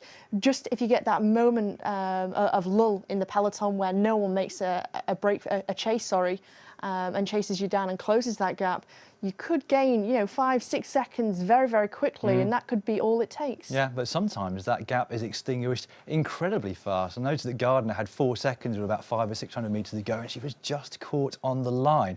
And I believe that we can now speak to the lady that did catch her right on the line, Lois Adegist. Congratulations to you. That was quite the finish to tonight's race. Yeah, thank you. It was very, very close. It was a long sprint, but I knew I must just keep going until the line. Yeah, timing everything, and you got that perfect this evening. You had the power to back it up as well. Looking at the initial top 10 results individually from tonight's round, it looks like you had 4 riders from your team inside the top 10. So that was a strong team performance, which is what you need, of course. Yeah, we tried to gather some points in the intermediates, but I think we we hoped for more, but we had a strong finish indeed. So making it up for a big part. And we've just been chatting about the various power-ups that were being used by you all this evening, one of which was the invisibility one. That changed the dynamics of tonight's race quite a lot, didn't it? Yeah, it made it possible to make some surprising moves. We didn't use them as a team, but I think Heino and also Movistar used them. Especially in the final, it can make a difference, I think. And at the end, as I mentioned, you had a lot of riders up there in the top 10. Clearly that was part of the plan because that's where the most points are. How are you going about tackling the earlier intermediate sprints? Are you placing much importance on them, or are you trying to save almost all your energy for that final sprint to the line? Yeah, I went for the first and the third, and I planned to go for the fourth as well, but that didn't work out, so I skipped that one. Well, it worked out at the end, so huge congratulations to you and to your team. We'll see the results very shortly, and we hope to see you again next week. Well done, Lois. Yeah, thank you, sure. Thank you very much. Yeah, an incredible performance by the Aeonian race team at the end there. I don't think it was quite enough to pit Wahoo Lecole because they'd been so dominant in the early intermediate sprints. I think the last updated score that we saw was 55 points versus 14 points. Wahoo Lecole having that upper hand, and it was just such a dominant, impressive performance once again this week. As you say, despite having the 4 riders in the top 10, I don't think it'll be enough because Wahoo Lecole had 3 riders in the top 10, so still amassing big points. But should be enough for at least second place. We'll find out very quickly. But as you said, I wrote it down here. I worked out that Wahoo Lecole, after the 5 intermediate sprints, had racked up that 56 points. All the other teams combined had only racked up 59. Really quite incredible. Anyway, here are the results from this evening. And once again, I was wrong. Who'd have thought it? So the Aeonian race team did do enough on the finish line there to just pip Wahoo Lecole in the points this evening. 153 versus 150, so just 3 points in it. Both those teams have at least double the points of the team third tonight. That is the Toyota Cryo team. Hino Racing, another disappointing day for them this evening with 54 points. They take fourth. Team Swedish Zwifters in fifth. Sarah's Nopins, who was second in round one last week, takes sixth. Then it's the Virginia's Blues Ridge team up there in seventh place. Wow. And this is how the overall standings now look after 2 of the 6 rounds for this series. Wahoo Lecole, 20 points last week, 19 this evening. They're on 39. The Aeonian race team are in second place on 37. Hino, despite their disappointing race this evening, for them at least, by their standards, still in third place and still with plenty to play for with 35 points. Then it's Sarah's Nopins, and then Team Swedish Zwifters are now up to fifth, equal, in fact, on points with Toyota Cryo in sixth. What do you make of that? Well, big surprise. I was very surprised to see that Aeonian top the table there, well, for tonight's standings at least. Well, we only seen the top 10 on the individual standings as far as I know. So they had the 4 there. Wahoo Lecole had 3 in the top 10. Maybe it was a bit further down because, like you said in commentary and reminded our viewers a few moments ago, they do go down to 30th place, don't they, the points at the finish line? Yeah, they do. So you have that 1 point down to 30th place, and perhaps, yeah, Wahoo Lecole Aeonian had riders placed higher up. I did notice that one of the riders from Wahoo Lecole did get detached quite early on, so perhaps that was the case for Aeonian to take the win on the night. Yeah, maybe a technical problem for her, like Beth McKeever. Just goes to show you how important and how close that final 100 metres was, though, because I think if Gardner hadn't been caught, that points difference there would have been the difference between that team winning and coming second as they did. We're looking a little bit earlier in the race and we're seeing this invisibility power-up being used here. Yeah, looking at this was the that move into the finish line for Eilidh Gardner, where she made that move. It was a gutsy move, knowing that, you know, it was big points available on the finish line, and it was looking like from this side shot that she was going to hang on. You were just willing for the finish line to come through, but it was so agonisingly close on the finish line.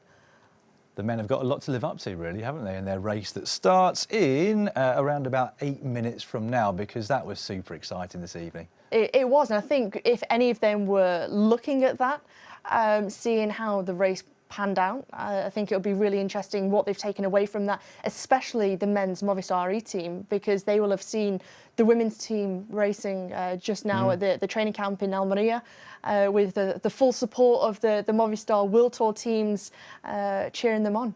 Well, I've just been reminded that my calculation has been wrong again. It's only 3 minutes until the men's race starts, so we better turn our attention to that. And we'll start by reminding ourselves of what happened in their race last week. This is season 2 of the 2021-2022 season, and here we are for the very first time, as it says on your screen, at the Aeonian All-Nighter. Christopher McGlinchey, should I say, just gone off the front. There he is. He's actually just rolled. It's a very, very close sprint. The McGlinchey, I think, wearing a cap, just got that. Well, there you go. Chris McGlinchey did take it. 10 for him, and Franklin Almeida from Brazil there in second place. Ben Hill had to stop for third. Ambrosic is going to take at this sprint. Wonderful ride. 4 seconds now to McGlinchey and Bouchard, and the bunch still at 8.5 seconds behind. It looks like he took that one, and McGlinchey takes second place there.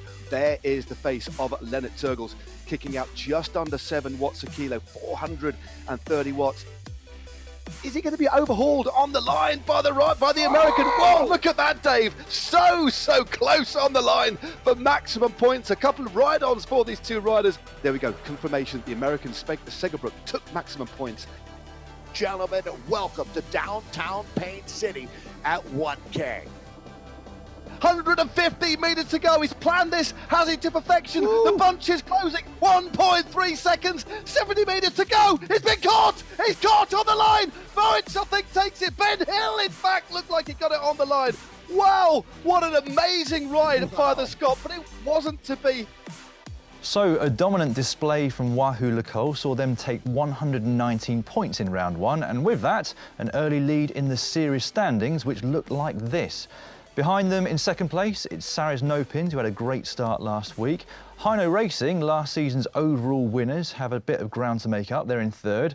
In fourth, it's the Aeonian race team. Beast Mode, presented by Rosa, in fifth, just in front of the Movistar E-team in sixth.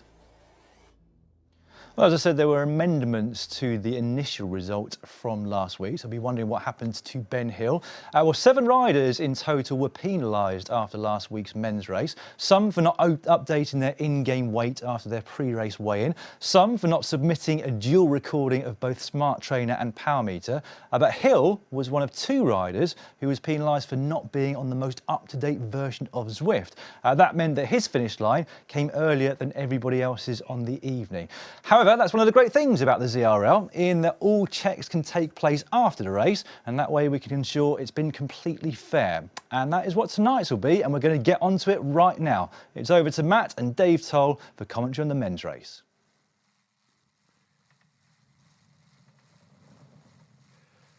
Thank you very much indeed, Dan. After all that excitement, we're going to do it all again. Here we are on the Classique course in London. First time this has been raced in the ZRL. There we go, 38.4 Ks, only 128 metres of elevation. As you all know, this is a points race. Lots of points out on the course, more about that later. But the 3 crucial power-ups in play today are the aero, draft and the invisibility, which quite probably maybe a lot of people's new favourite power, because we had a lot of fun with that, or the riders had a lot of fun with that in the women's race. So we've got 6 full laps. There's a bit of a run-in of around 5.5 Ks. Well, the riders are in the pens, warmed up, hopefully. This is going to be a very, very fast race indeed. And to talk us through the action, as ever, is the living legend, basically, that is Mr. Dave Toll. Dave, lovely to have you with us. I believe we're going to drop straight down to see the riders out of the pens in what should be a thriller, if the women's race is anything to go by, my friend. Yeah, well, I completely agree, Matt. The guys have a lot to live up to. Following that show from the women here is like taking the stage right after Led Zeppelin. You got a lot to live up to, as that was bike racing at its best. I love this format. These first couple of races that we've got in this season 2 of the 2021-22 ZRL have been absolutely awesome, giving our sprinters a chance to shine. And actually, there's a lot more depth than just sprinting out here. Team tactics have been at a premium. That third sprint is absolutely critical. It sets the table. Matt, this is just racing at its best. Now, what was interesting is I did see in the women's race that this is why you read your race book, or your race Bible, as we used to call it back in the day, is I have a feeling I would have been a racer that would have been baited into sprinting that first time as you enter course proper there. That is not a point sprint. You do go under a banner, right? It certainly gives you, it has all the trappings of a sprint, because it's about the same distance as a lap out here as well. But Matt, as I throw it back to you, these guys are going to have to be really attentive out here today. But I think Wahoo Lacole showed us something here.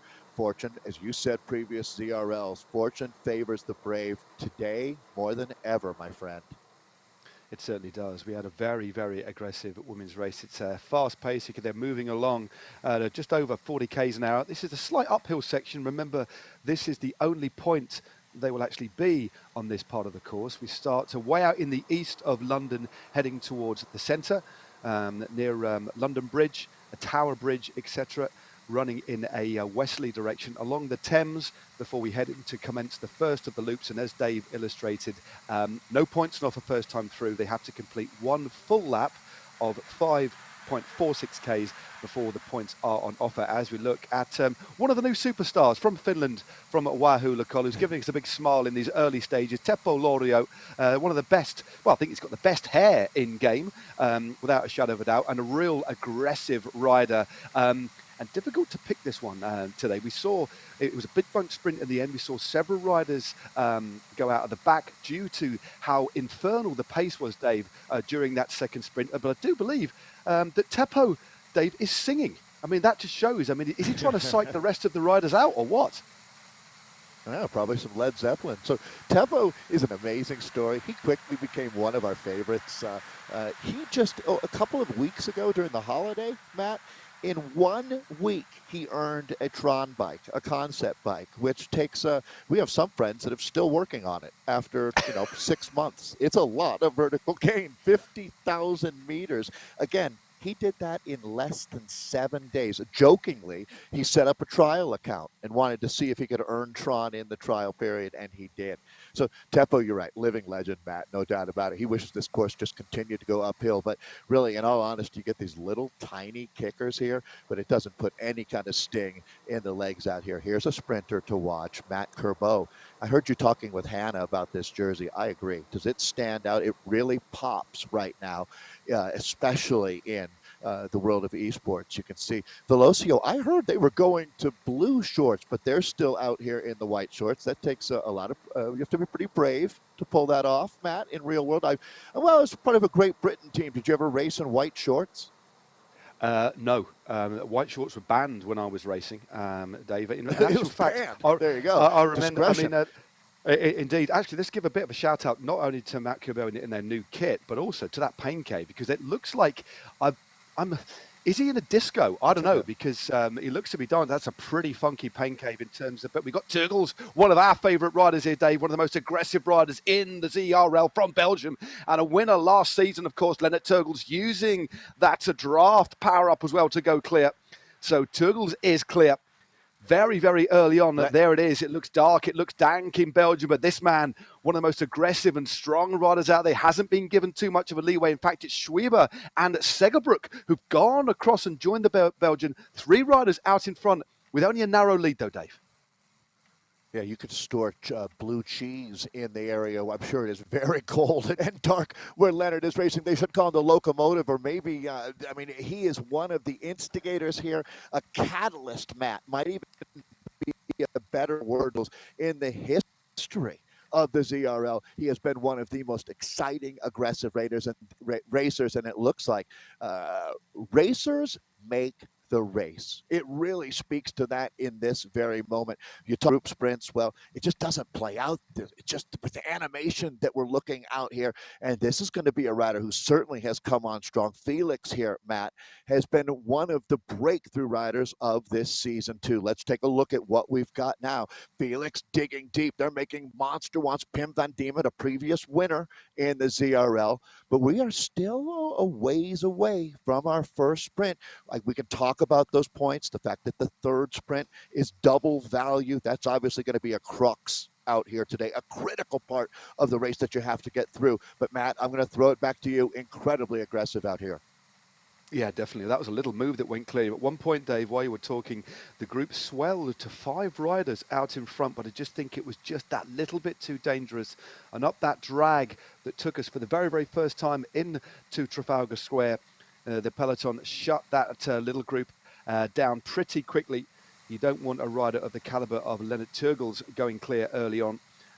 If they open up a gap of around 5 or 6 seconds, then that's when things start to get just a little bit dangerous as we head down towards the Flamme Rouge for the very first time. But as you quite rightly said, I think after what we saw in the women's race when ATP Racing went for it, I'd imagine the men would have been watching that race with interest. And it was a gentle reminder that first time through this finish, there is no sprint. We have to complete 1 full lap before we actually start scoring those points. Remember, 10, 5, 3 and 1 for laps 1, 2, 4 and 5, and then double bubble, as you said, Dave, on lap 3, 20, 10, 6 and 2, as we look at Beast Mode powered by Rose's Nicholas Ranker.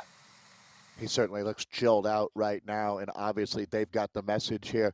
Matt, it's going to be fireworks, that first sprint, and that really, it's that points race format, much like in the Velodrome's points race. And the timing and distance not all that different. Isn't points race 40K at the highest level? I believe it is 40K out there, which adds up to quite a few laps on the short Velodrome, but 38.39 out here, especially with the double value sprints. And then obviously at the finale, there's 50 points for the winner. You could see that was the secret sauce out there and congratulations again going out to Los Alagis for another tremendous win on the Aeonian team. Wahoo Lacole, Matt, really has showed us that it is really hard to stay on top here in the ZRL. Next made a big move, but this is Kevin Bouchard-Hall racing out of New Hampshire here. The Velocio rider has been a force in esports here. There's been a lot of talk about a Hall of Fame of all the different disciplines. Well, I certainly would put him into my esports Hall of Fame with all the work that Kevin Bouchard-Hall is doing. He was a U23. He actually represented the United States at the World Road Championships. Matt, maybe just a little bit after your run through in amateur racing is that he's going to get some Jimmy Kershaw coming up to join from Movistar. They're actively racing all together in Spain as the Movistar men and women. Let's see if they can get something going here, Matt. Yeah, they're just heading up Constitution Hill. Well, Kershaw went straight over the top of Bouchard-Hall. The rider, as you said, based out in Spain at the moment. The British rider just motoring up Constitution Hill there, up this little drag. It's only about 1 or 2%, but it really does start to bite. Does take its toll after a couple of laps, but Kershaw's opened up a nice little lead, and look at the gap behind. Bouchard is 1.6 seconds behind him. Then we've got Verme, who's also not too far away. Then the bunch at about 8 seconds. Sorry, Verme has gone back. It's Voulier who is there. So an interesting little move early on in this race. Only 6.6 Ks under the belt, still 31.7 Ks to go as they get slingshotted around this corner. Important that they keep the pressure on, but he has been joined by Kevin Bouchard-Hall. Ollie Jones. So there's a little bit of a situation there with our information, but Kershaw, Bouchard and Ollie Jones with a 10-second lead, only 7 Ks in. This is a significant move so early on. 3 powerhouses out in front now. If you're just joining us for the men's race, I feel for you because you missed one of the best races we've seen in ZRL history in our women's race that just took place. You would have noticed the aero, the draft, and the invisibility power-ups coming into play. Invisibility is, Matt, I don't think it's the most desirable, but they've been trying to make the most of it. Kind of like showing up at a gunfight with a knife. You're going to have to maybe even throw that knife, and that's what they've been doing. I'm surprised. So that's going to be Kevin Bouchard-Hall clearly monitoring the front of this bike race right now. We're still a ways away from that first sprint that we've got out here, just a little after 11 kilometers in as they complete the first of 6 laps proper here. But Jimmy Kershaw is going to latch onto that wheel. This is the Italian, Matteo Cigala. He races out of what's going on all over the front now, left, right, and center. You can see how animated things are. Matt, I'm going to throw it back to you as I do believe it's gone back to Gruppo Compacto. Indeed. Well, it's back together. Well, Kershaw, it looks like he's still out in front with Kevin Bouchard-Hall. They've got a gap of around 14 seconds. They're way up in front here. So, well, interesting situation here. So Kershaw, Bouchard-Hall, Tepolorio are not too far away there. So very interesting situation. Remember, we haven't had any points taken just yet. But next time through will be the all-important first intermediate sprint. Remember, with 10, 5, 3, and 1 seconds. So this is the situation up the road. These are our leaders who've opened up a gap of 16 seconds over the rest. They're one of the biggest gaps we've seen, or we ever see. Very rarely see gaps, Dave, of over 10 seconds. But Bouchard-Hall, as you said, a legend of the sport. Jimmy Kershaw also there as well. And it's saying Cigala is there, but I think he's a little bit off the wheel there. But definitely we've got 2 riders out in front. And a Bouchard-Hall there, as you said, it is great. This is a duo out in front, steaming clear, nearly 20 seconds, Dave. Yeah, so this is clearly, Matt, going to help them pick up the bonus points. It only goes 4 deep, so they're going to take just about everything off of the table. So through the first completion of the first lap, it's 10 points for the first man over the line, 5 per second. So they really are going to be sprinting against each other. That's a significant difference in points there, Matt. And there's no doubt they're going to get to that point together here. Huge gap. It's gone up to 21 seconds. It looks like the Belgians are starting to chase here with the 2 different teams. However, Canyon is up there with Lionel Villasan. Leonard Tugel's now taking some pulls, so they recognize the danger here as the chicken has flown the coop in the early going. Well, there's no real organised chase at all. There's no chase at all. You can just see the shape of the peloton spreading all the way across the road as we head up the Whitehall climb here.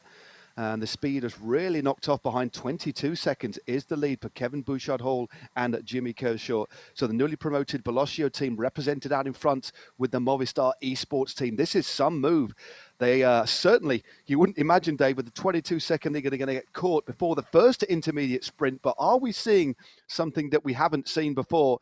Are two riders going to try and wrestle control from this peloton? We've got another rider using that invisibility para who's clipped off the front. That's Matt Kerbo. James Barnes has gone clear for South Africa and restart. And next Esports powered by Insured. He's gone clear. He knows, Dave, this is a very, very dangerous move, and he wants a piece of the action. Boy, the invisibility, the cloaking, almost channeling your inner Harry Potter out here has been fantastic. What an element, and I tell you what. So James Barnes, who races under the flag of South Africa in New Zealand right now, is one of the winningest riders that we've got in ZRL history. He had a phenomenal season one, and he goes back into the group, but you can see how they really are getting a handle on how to use that invisibility power up here. And that was really what lit the fuse, Matt, for this two-rider breakaway. Again, 20 seconds still for Jimmy Kershaw of the Movistar team and Velocio's Kevin Bouchard-Hall, KBH, they are swapping poles. This is legitimate. So this is going to have a huge impact, Matt, because by the time the peloton comes through, there's only 4 points left at that bonus, 3 and 1. These two are going to take 15 points between them, and there is no doubt that that conversation is done and dusted. They're going to take those points. Now, can they hold on for another lap? Can they make it all the way to the midpoint of this race and get to the double points? So Kevin Bouchard-Hall has been racing quite actively now. Kershaw has hit out. He's hit out with authority, Matt. This is a big play right now. He's using the ghost again. He's getting rid of it, isn't he? He's obviously unsighted, and even when he goes past him, it's only a 10-second power, remember, but it goes straight past Kevin Bouchard-Hall, out of the saddle, jersey unzipped, powering through to take maximum points, capped out there just over 800 watts. But what's crucial here, Dave, as you well know, is that these riders get back together as quickly as possible as we see the sprint for the other points just behind James Harvey. Henrik Oya of Team Swedish Swifters looks like he's going to take this one. So good ride using the van power up to good effect. Bouchard-Hall confirmed in first, Kershaw second, Verme in third, and then Harvey of Aero in fourth place there. But let's have a look at that situation. That little acceleration, or the sprint from the bunch, has taken a few seconds off the lead of our duo out in front. They still hold a healthy lead, though, of 13 seconds. Yeah, and that's workable, certainly, for at least another lap out there and collecting, at this point now, not really even the lion's share of the points. They're putting their teams way out in front of this bike race, both Movistar. I'm going to guess now, with the men and the women's esports program, we've loved the fact that a World Tour team has embraced racing with us on Zwift, and this is a great day for them. So that's going to be Jimmy Kershaw out of the United Kingdom here in the blue jersey with Movistar. Next to him is yellow, and this is an in-game kit that was won in our community. This is the same Andrew Ferentz, who is a National Hockey League player, defenseman. He's Canadian on the Boston Bruins. He actually won the Stanley Cup races on the same community team. Ted King, who you might remember, Matt, from the Tour de France. Ted King rode on Cannondale. He was one of Peter Sagan's henchmen back in the day, races on that team. And taking a look now, it looks like they're going right back into the group. So that was that, huh? How quickly, and when it's over, it's over. You do wonder, I mean, the bunch had that momentum, but that lead shut down. You do wonder whether that was just a play to go for the early points, get some points on the board, because they didn't seem to continue with that effort. I mean, to stay away for 26 further kilometers was going to be a little bit, maybe a little bit too much to ask. So I feel that they just kicked it off a little bit. And during your little bit of a conversation there, they shut that gap down very, very quickly. We've got 3 more riders now trying to take an opportunity, trying to force a split. Nicholas Ranker of Beast Mode powered by Rose using that draft power up on the front there. Luca Vogalito is also in that little group, as well as Vidar Mel of Movistar, the very experienced Norwegian rider, now plying his trade for the Spanish World Tour team that you were talking about just a few seconds ago. So 3 riders clear, but the bunch not giving this group too much of a leeway at all after seeing that duo stretch out for one of the biggest leads I think we've seen in any round of the ZRL. As we see another rider just coming over the top here. I think that's Dan Cassidy, who's now going clear. Wow, so Velocio extremely active. So I think, Matt, as they came from the community, they were one of the teams, the Italian squad, another one of the teams, as we've seen them trying to make their mark out here, certainly putting their nose out in the wind here, that was maybe a little disappointed and not awed by, but certainly this is the highest level of racing in esports anywhere in the known universe right now. So it takes a little bit to get adjusted. I think it may be similar to being a neo-pro and winning at a junior level, a U23 level, and then jumping into the World Tour. There's going to be a little bit of culture shock, no doubt about it, when you realize how hard these guys race. And so Bouchard Hall getting up into that, this is one of the sprinters I'm going to be watching for. Adrien Voulier here. He can make 16 watts per kilo for the last 15 seconds of this race if he's in the right spot. But Matt, the last kilometer of this race is much like the last couple laps of a points race on the velodrome. It's hardly a bunch sprint. It's more like a drag race to the finish line out here. And we've got a couple more of those coming up as another bonus sprint is not far off. I see Mateus de Roos. He's on my short list of riders to watch. Absolutely phenomenal talent is Mateus de Roos. Christoph Team riding near the front. Get a good feel for how international the ZRL here is. You see all of these flags, and there's the next team. They're going to start organizing themselves, Matt. I'll throw it back to you. Everything is back together here.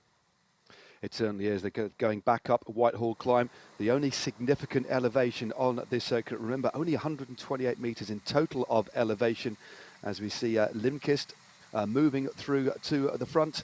Pim van Diemen not too far away as well.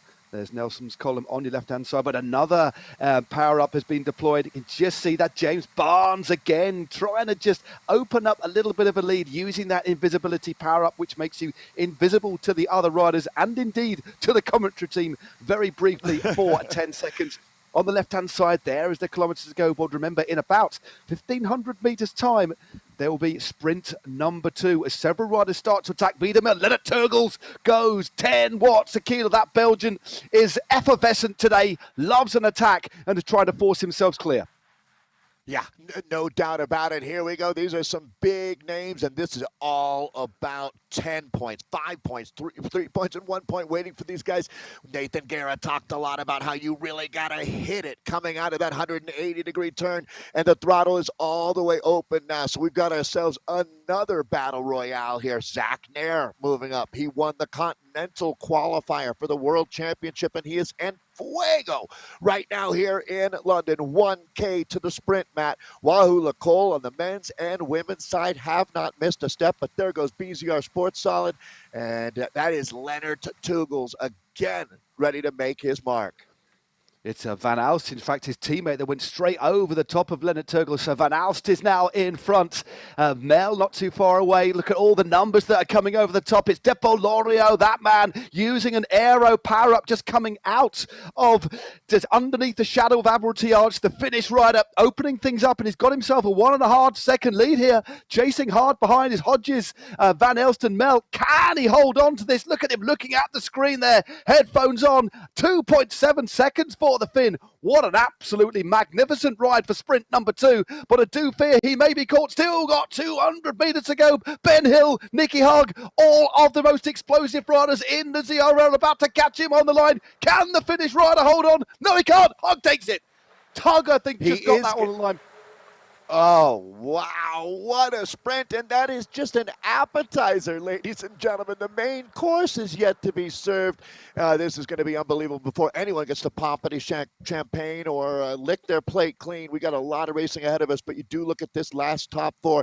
Nicky Hug, the Swiss rider, on next, puts them up on the board. Mark it 10. Teppo holds on. That was an effort that was really validated by picking up the silver standard in points there, Matt, with 5. Made all of that suffering worth it there as he dug incredibly deep trying to hold them off. Vidar Mel getting up there as well. So here we go. It looks like Lionel is attacking. So Lionel Viassen, no surprise here. Another one of the big animators, the Belgian Lionel Viassen, but they're not going to give him any leash, Matt. They're certainly not. He's very, very dangerous indeed. Of course, won the European qualifier. His first big victory. So consistent, but without that big win, it's now under his belt and he's going clear up this long drag of Constitution Hill. It's opened up a little bit of a gap, but it's only a minor one. 1.1 seconds. Pim van Diemen of Movistar as he catapults himself round that dogleg, round that 180 degrees. Now he's got a little bit of a benefit of gravity, but I do think he's going to be caught. That was an interesting move to try and go clear, maybe to start the catalyst for another breakaway, but it has been neutralised pretty quickly. But himself and Van Diemen are now clear, but they've only got 1.2 seconds there. But an interesting little attack there as we look at the situation in terms of the accumulated point. Next, Esports with 10, equal with Velocio. Movistar there in third with 9, Wahoo Lacol 5, Swedish Zwifters with 3, and the only other team to score is 6 points. Aero, as we see Lennart Turgels again. Dave, this has got to be the 5th or 6th time this man has attacked tonight. Irrepressible. It's a great way to define this Belgium. I mean, we've already talked about him in this broadcast about how active he is. He just needs to find the right mix, take the inventory and find the guys that want to work. Lionel Viassen, you could see him pulling the pin on that last effort, but when he realizes he's got Lennart Turgels and Pim van Diemen to work with, these are 3 of the 8 strongest riders in the ZRL today. This breakaway has got the motor. And it's not a breakaway for the overall race here. This is for the points that are waiting, because, Matt, we are on a triple points lap right now. So double down here, folks. Yeah, indeed. Turgels just clear, but look, Viassen just in the slipstream in that heat map. Great to see the heat map, but Viassen happy to go straight past the Belgian. Drops in front of him. Couple of riders trying to get into that slipstream. Pim van Diemen and Tenselhoff. Schweeb also there. The rest at around a second. Riders desperately fighting to get in contact into the slipstream of this remarkably powerful riders. And we've got a little clutch of riders now who are starting to move clear. And this is all because, as you rightly said, Dave, next time through it is double bubble. 20, 10, 6 and 2 points on the line. And we've got ourselves a nice little clutch of riders. But I think it's swelled to a little bit too big, a little bit too unmanageable. But Turgels goes again on the front. How strong is this man? How big is the engine of the Belgian? I mean, even Godzilla has to shudder when he hears Lennart Turgels is coming into the neighborhood, because he has been such an impact racer. Although, get ready, Matt. You know, in the United States that we always like to escalate things. Well, I have a feeling the next team is going to bring out the big guns. Brian Duffy Jr. is going to start moving up, because with the value of this sprint, it's almost worth half the win, to tell you the truth. I'm going to expect that Thomas Thrall, Canadian, decidedly different than the American mindset up there. But Thomas Thrall is a stone-cold killer, no doubt about it. I have a feeling that next now, how many times with Turgels again doubling down on his own double down? This guy is out of his skin with this effort now, Matt, and they just won't play around. Alex Tenselhoff, who's become a cornerstone on the Wahoo Lacol team, is going to cover and kill that one now. But I have a feeling that so many times we've talked about putting 3 in the top 10 at the finish is the name of the game. I have a feeling this is going to be a big test with this next sprint coming up, Matt. If one team puts 2 riders in the top 4, ooh la la, watch out. Indeed, 2010, 6 and 2. This little group have got 7.5 seconds lead. In fact, this group is starting to split under the impetus of this man out in front, riding for Restart Racing in the green. Schweeb, the German, powering, thundering up this straight here, opening up, splitting this group asunder in the process. But Van Diemen, Viassen, Mayer aren't too far away. 9 riders are clear, and the gap is going out. Kershaw leads the chasers behind at 8.2 seconds. It's looking good for this group, but if they do not work, and we know that there's so much hunger still behind. Although saying that, Dave, lots of the major teams, lots of the major players are represented in this group. So who is going to do the chasing? This is a big, big move. 9 seconds it is as Pim van Diemen rolls through. Nair rolls through. Turgels is there. Well, there's some real firepower. 1,200 meters to go to the next sprint. Yep, what a mix. Fascinating composition, Dave. You nailed it, Matt, because with all of these teams represented, I'm not saying this is going to the line, but this is certainly going to take this bonus sprint now, as this really does change everything. All the big teams, no one has a decided advantage. Watch out for Davide Fumagalli here, the Italian rider making it up for Sports Italy now. Lennart Turgels is here. He's made some big efforts. He's really the man that instigated this split. That's Turgels there in the BZR Sports Solid jersey, Christian Ofdahl. Now, Ofdahl is a guy that is absolutely got the credentials to do something special here for the Callis team. We haven't heard much from the Norwegian. Is this going to be his moment? Matt, I'm going to throw it back to you. This is a critical double-point sprint coming up at the middle part of the race. Indeed, double bubble. Remember, it's only the first 4 riders, though. 20, 10, 6 and 2. There's 9 here, only 4 to score. Remember, as they start to wind it up, Vujasan now in the red. Van Diemen just on his wheel. Is the Belgian still on the front? In fact, he's Croatian now, of course. Power-ups being used. Also an invisibility power-up as well, but he's dropping out of the back. Van Diemen, Nair. Vujasan still in the mix there. Van Diemen now moving clear. This is neck and neck. It's Vujasan going clear again. But it looks like it is going to be Lanu Vujasan, but he's been passed on the left-hand side. Oh, very close that was, but I think Vujasan took maximum points. There it is. Vujasan, great sprint by him. 20 points for the rider from Canyon Esports. Tenselhoff there, Dave, in second with 10. Turgles with 6. Schweib with 2. And they've opened things up. But it's split that group now, Dave. But the bunch, led by Hill, at 12 seconds. Let Dave talk us through that all-important double bubble sprint. Yeah, and Tenselhoff had to think to himself, he had this time just right. He's got the sweet spot of the draft, but now just leaving it a little bit late. These guys know how valuable they can leave it all on the line here, and this surge is it. That's going to be Lionel Vujasan coming through over the top for Canyon. The experienced Belgian rider has just enough in the tank. You can see how drawn out this was, and had it been another 5 meters further, maybe 10 meters further, looks like Tenselhoff would have had it, but it doesn't matter. Timing it perfectly, dialing in that critical sprint for Canyon. One of the top teams in the history of the ZRL continues, and that's been one of the guys. Actually, if you had a Hall of Fame for ZRL riders, Lionel Vujasan is a first ballot inductee. Indeed, well, there's the confirmation of the points tally so far after that all-important sprint.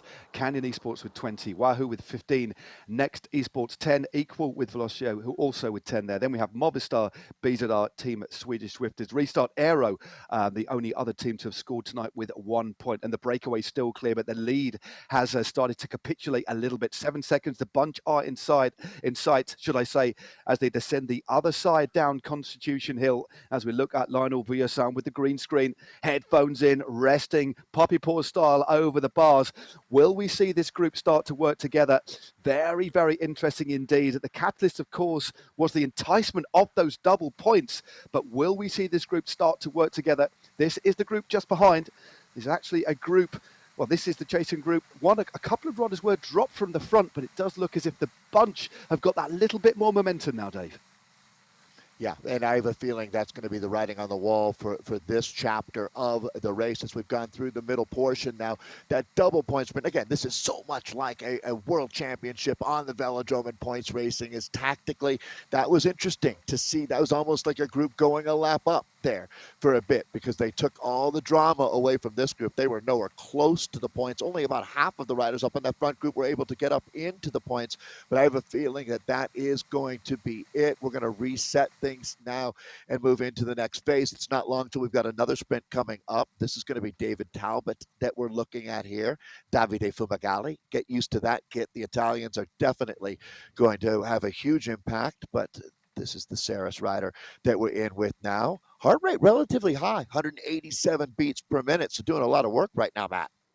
Well, Talbot is absolutely on it. You can look at that low cadence, high torque, out of the saddle, trying to keep that gap, but he can't quite catch Leonard Turgles, who's gone straight over the top. Again, Turgles is absolutely flying today. I'm losing count. I haven't got enough fingers on my hands to count the attacks from the Belgian. Absolutely flying. The gap behind to the remnants of the peloton, which is starting to stretch under the pressure of this breakaway. 7 seconds. So Leonard Turgles kind of not giving an inch today, wants to try and make this race as attritional, as difficult as possible, and has been joined by Pim van Diemen, Schweib Vujasan, the remnants, in fact, Dave, of that group behind, and they've started to eke out a little bit more of a lead. It went down to 6, now back up to 8, and the riders in between are Tenselhoff and Nair, who have been dropped from this group, leaving 6 riders out in front, Dave. Fascinating stuff, and only 13.3 kilometers to go, which includes 2 more bonus sprints.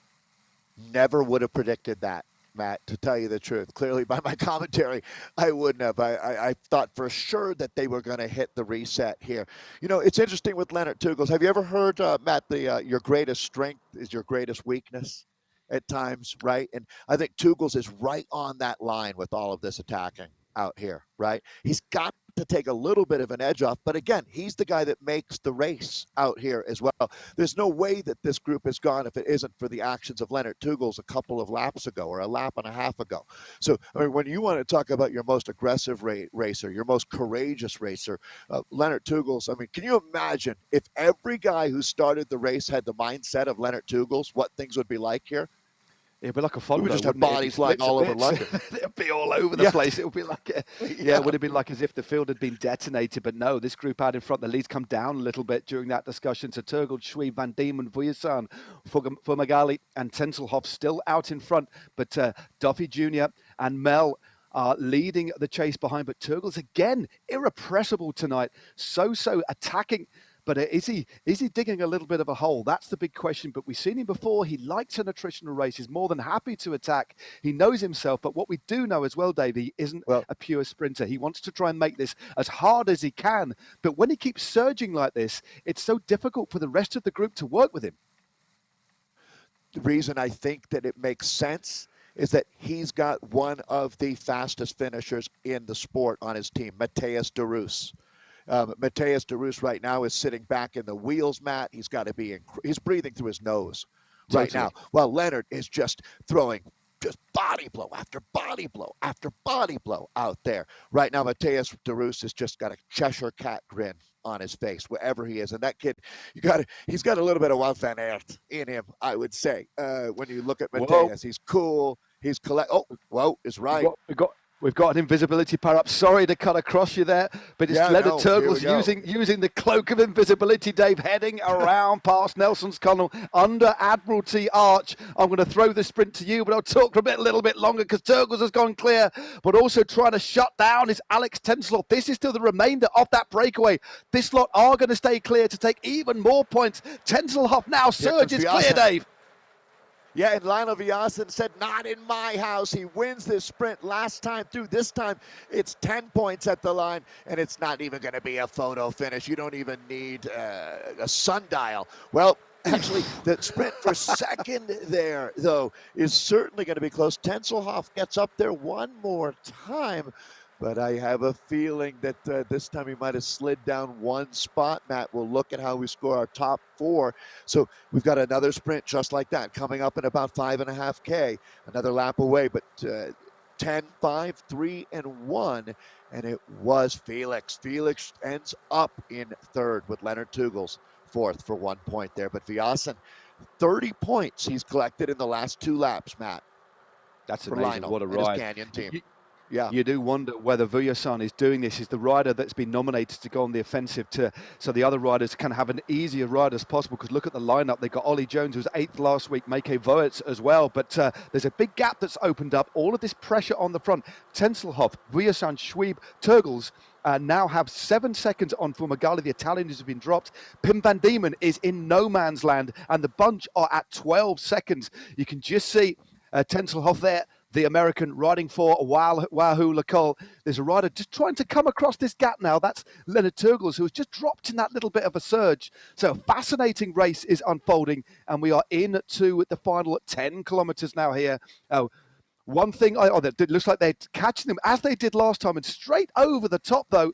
I think that is Yance who's now attacked. So it's all back together, but straight away the American is attacked. And there's the situation on the night so far. A good night for Canyon Esports with 30, Wahoo Lacole with 20, sharing 10 of Velocio and Next Esports, and the rest languishing behind. So a great night so far from Canyon as Yance opens up a small lead here, Dave.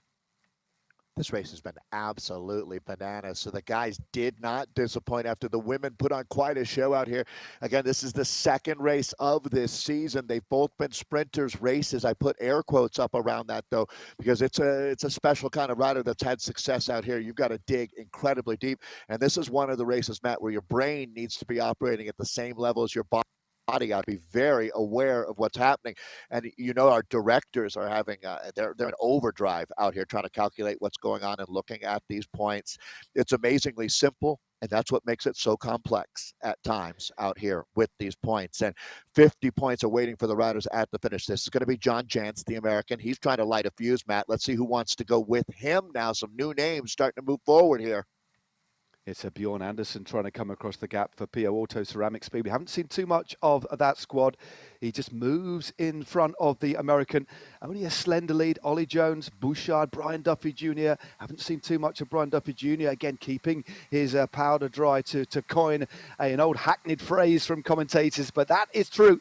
But they are all back together again as one. Odlin now starts to go clear for the world of elite Zwifters. Again, a run that's been quiet, but 9 watts a kilo. That only means one thing. He is pressing on very, very hard, trying to open up a little bit of a lead to try and get some points. Great shot of Odlin there, silhouetted against the sky. Of course, over in Australia, riders racing at all times of the day. And Van Elst now, the Belgian, goes clear. So BZR running a very, very aggressive race. Jamrosik, the American, Dave, tries to go across. Yeah, Odlin does New Zealand proud. I tell you what, he is the Southern Hemisphere's. So there's the, when you look at Leonard Tugels and the way he races, Paul Odlin does the same thing here. The New Zealander is absolutely a killer in the last 10K. And let's take a look at what we've got, as Stefan Van Elst has been playing a big role here. It hasn't just been Leonard Tugels. I talked about Matthias de Roos, but all of the Belgians know that they've got a moment to shine out here. And Daniel Jamrosik, who is our most aggressive rider. Everybody loves the way Daniel races. Kevin Bouchard Hall now starting to move up. I mentioned Jean-Michel Lachance last week. He's one of the riders looking to make his mark in the ZRL. It is hotting up here on the London Classique. Of course, that's Bouchard Hall, who is very, very active, picking up some points early on, and he is back and in full effect, Matt. Holy cow, what a race this is. It is. I mean, we looked at that. We knew this was going to be a fast circuit, a flat circuit. We didn't predict, should I say, it was going to be quite as aggressive as this. It's been breakaway after breakaway, opening significant gaps. A fascinating, ever so slightly counterintuitive race so far. There is the picture of a rider, as you said, flying the flag there for Restart Racing. Jamrosik still with that hat on. Inside there, looking good, but another rider has just come across the gap. It's McGlinchey of Wahoo Lacole, swelling this group to 4 riders. The Flamme Rouge on the left-hand side. When they pass through that 1K to the final intermediate sprint of the day, they'll then get the bell. We are heading into the final chapter of this race as Jamrosik out of the saddle again in that familiar style that we've become so used to over the last couple of seasons, really pressing it home. But the bunch, Dave, are starting to close. They're only 3 seconds behind now.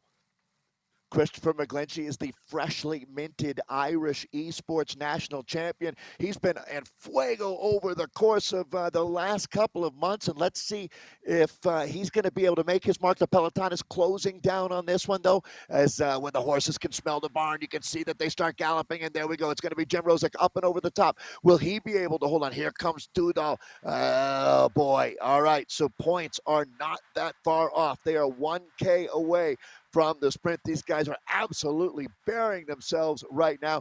I don't know that everybody going for these points is going to be able to hold on for the counterattack that seems like it's inevitable here late in the race. Back to you, Matt. Chase is on. Points score 4 deep. Indeed, this is the penultimate lap, but as you said, 10-5 and 3 and 1 points on offer. Tudal is out in front. Emil Tudan of Denmark riding for PO Auto Ceramic Speed, but closing down very, very quickly, representing newly promoted squad. Velocio is Bouchard Hall. Kevin Bouchard Hall of the United States of America has been so aggressive. Jantz is just behind the rest of the peloton at around 3 seconds, though.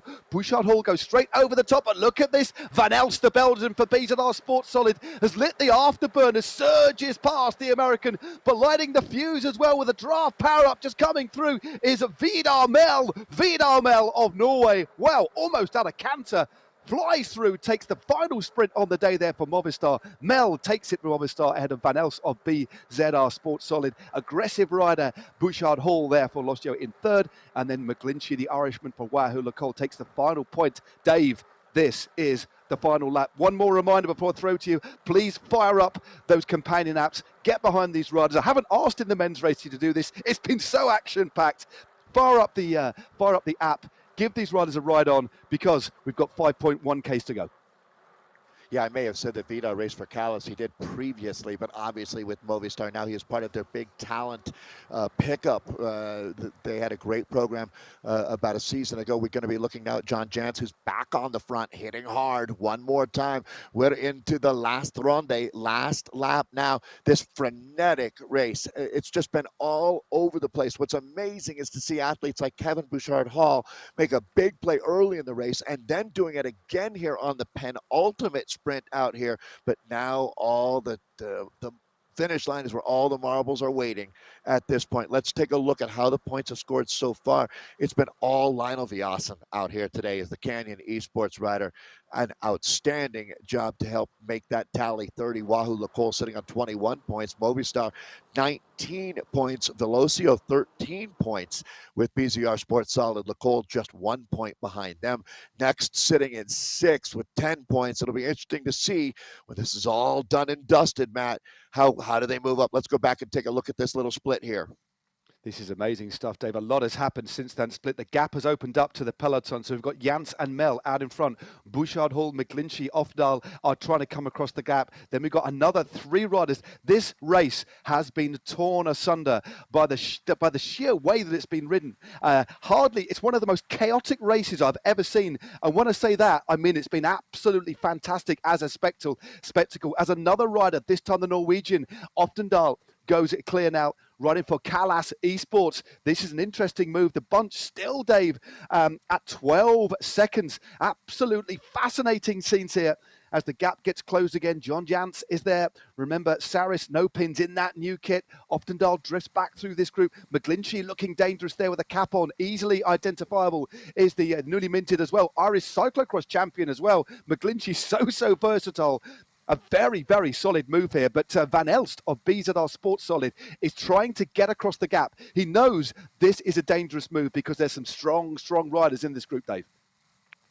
Yeah, and you just can't afford to play around at this point as you're going to be zeroing out the odometer very, very quickly here. You look around and take some inventory. It's been a pretty static group of names up here in the top 10, but I have a feeling that the top teams like Next have been waiting patiently, Matt. There's got to be a surge from the Next team, or is today not their day? Because we have seen the apple cart being upset in the world of esports. This, again, is the aforementioned Christopher McGlinchey. He's been phenomenal when it mattered out here in the final part of the race. Let's see how many points he can collect. The PO Auto and Restart jersey, very similar. That's going to be back to Daniel Jamrozic now as, just continually on the front of this bike race, new riders pushing through. This is amazing stuff. Still, these riders, they've formed this group now. McGlinchey just drifting back. You can see the riders having a lot of difficulty getting, after they've done a turn on the front, they're almost struggling. McGlinchey just gapped. The last thing you want to do in a group this small is get detached. Then you're in the wind. You don't get the benefit of the draft. This, for the final time, is the small climb of Whitehall. And the gap still around 9 seconds. McGlinchey, Tudal, Jambrosic, Mel, Oftendal, and Jantz are the riders in front. But the team that have missed it, as you pointed out a few moments ago, Dave, there was no Canyon in there, and there's no Next Esports. So really interesting situation. They've got to put some firepower on the front to try and drag this back now. Yeah, and it's amazing. It does to me look very, very late. And now the attacks go. So this is going to be incredibly interesting. What a finale we're setting ourselves up for. So Christopher McGlinchey has attacked with old school fury here right now. We can watch these numbers from the man in Northern Ireland here. That it's going to be phenomenal, holding over 500 watts. The heart rate's still not as high as it could be, sitting at 183. This is a monster move from McGlinchey. Remembering now that you've got to expect Canyon and Next and these teams to start lighting the afterburners. But, Matt, they're going to really quickly run out of real estate here in London.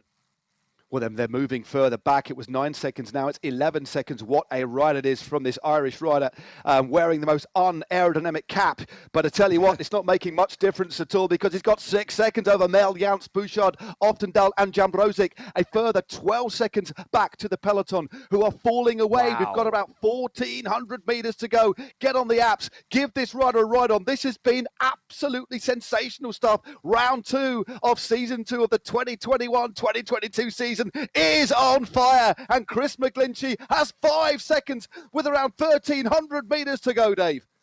Oh my, and now you watch these numbers start tumbling down as we're at 1K of racing for the Tête de la Corsa, your race leader McGlinchey, but it's already down under 9 seconds, make it under 8 seconds as they have hit out in the peloton. The group behind now is about to be caught. It is all on like Donkey Kong here in London. Can Christopher McGlinchey put together the ride of the century here in the ZRL? Matt, he's down to about 800 meters to go. And Nelson's column is next on the tourist list for the Irishman, who's still got a lead, but it's coming down. Ollie Jones is coming across the gap. Where did Ollie Jones come from? Well, the former Zwift Academy winner is absolutely flying under Admiralty Arch for the final time onto the red asphalt of them all. This is absolutely sensational stuff. Jones, Thrall also closing the gap. This is absolutely sensational stuff. Well, look at that thing. Invisibility power up has been yours by Thrall, enthralling us here. Next Esports are in front. Thrall uses the cloak of invisibility and immense power to extricate himself from the group. What an absolutely sensational win by the Canadian. Thrall takes it on the line there. Daru's closing, but what a win there by Thomas Thrall. What a race we've had. Dave, that is what esports is all about. That is Zwift Racing at its finest. That is the ZRL, and that is what it means to win a race like this. Well, what can you say? Superb stuff. I take my cap off to the gladiators of Zwift. So Thomas Thrall uses that invisibility. It was not the ideal power-up, but he made it so. And Matthias Daru's delivers a silver. Oh, excuse me, we're going to take a look. Looks like Daru's down in fourth, Matt, with Thomas Thrall confirmed for the win. Oscar Vid in at second. James Barnes gets up there for a third place. Daru's in fourth. Mike Cumming in fifth. Daniel Gould sixth. Simon Nordahl Svensson in seventh. Jason Frank eighth. Matthias Hatz in ninth. And Adrian Villiers in 10th. What a race. Absolutely superb. I think we might be looking at the rest of the riders as well. I'm hoarse. Well, there we go. 11th place for Ben Hill. 12th for David Fumagalli. Matt Kurbio, Spencer Sugruk in 14th. Then we have Oliver Simmons. Harvard Gledness of Callas. 2 riders there from Wahoo Lacole, Teppo Lorio and Brian Hodges. Spencer Rost Omdahl for Callas there, and rounding out the top 20, Martin Lindquist. Well, Dave, so much happened in that final case. Pick the bones out of this replay, because that was nothing short of sensational. Talk us through the last few meters. Yeah, the Ghost power-up was a huge difference maker out here. Thomas Thrall of the next team, they've tasted victory quite a few times, and it looks like he's going to wet his beak again as that gap is large enough here into the final few meters. With the 50 points waiting here, they were going to need every single point, and that's going to be Thomas Thrall, the Canadian, collecting them. And you can see that took everything he had. Well, Dave, an absolute pleasure as ever. I think we both are going to need an energy gel, a bit of a lie down. But I tell you what, there's so much to talk about. What an advert for this wonderful sport. So let's deconstruct it forensically back to the sofa with Dan and Hannah. Thank you very much, Matt. You've got 7 days to recover now, and I think you're going to need every single one of them after tonight's 2 races. The women's race was super exciting. The men's race played off slightly different, Hannah. We saw a breakaway of 2 riders getting a 20-second gap on the opening lap and taking the most points at the first intermediate sprint of today. Then we saw a 9-man group go up the road, taking, I think, 2 of the intermediate sprints along the way with them. It was constantly toing and throwing, and I thought today was almost a guaranteed bunch sprint, and it'd be very hard for anyone to get away, but it was far from the case. Yeah, we can sort of pre-guess what we might think might happen because of the course, the elevation on the course, how fast it's going to be. But actually threw down some big surprises today of how long the breakaway stayed away. Even that final move there from Chris McGlinchey, it had the 5-6 seconds. Ollie Jones wasn't even in that reduced group at the front. He jumped across from the peloton behind and then caught McGlinchey. I mean, it was full of surprises, and yeah, it didn't pan out how we might have thought at least for the middle part of the race. Yeah, because next we're very much on the back foot at one point. We noticed actually team tactics properly coming into play because they'd put some riders on the front of the bunch to try and chase that breakaway down. Worked out great for them in the end though. Thomas Thrall there using that invisibility power up and going off the front, taking the win. First and third for them on the day. It looks like they'll be well up there in the team classification, which we'll see very shortly. Yeah, it was a great sprint from Thomas Thrall. The way that he came through, he had that invisibility power up.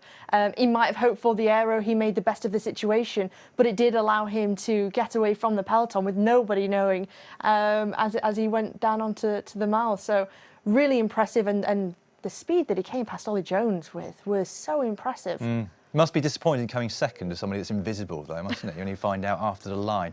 Well, I understand that we now have the overall points for today's round in the men's race, and Next Esports do have it. 100 points they racked up over the course of this evening. BZR Sports Solid Lecole in second on the day. Wahoo Lecole with another great performance in the men's race today, taking third. Canyon Esports on 52 points in fourth. Callas doing very well in fifth, and it's Sarah's No Pins, Movistar E-Team, PO Auto Ceramic Speed, Velocio, who've been promoted to this division this year, and then Restart Racing rounding out the top 10. So it's once again a perfect score for Next Esports. 20 points last week, 20 points again today. Canyon Esports in fourth place there, Hannah.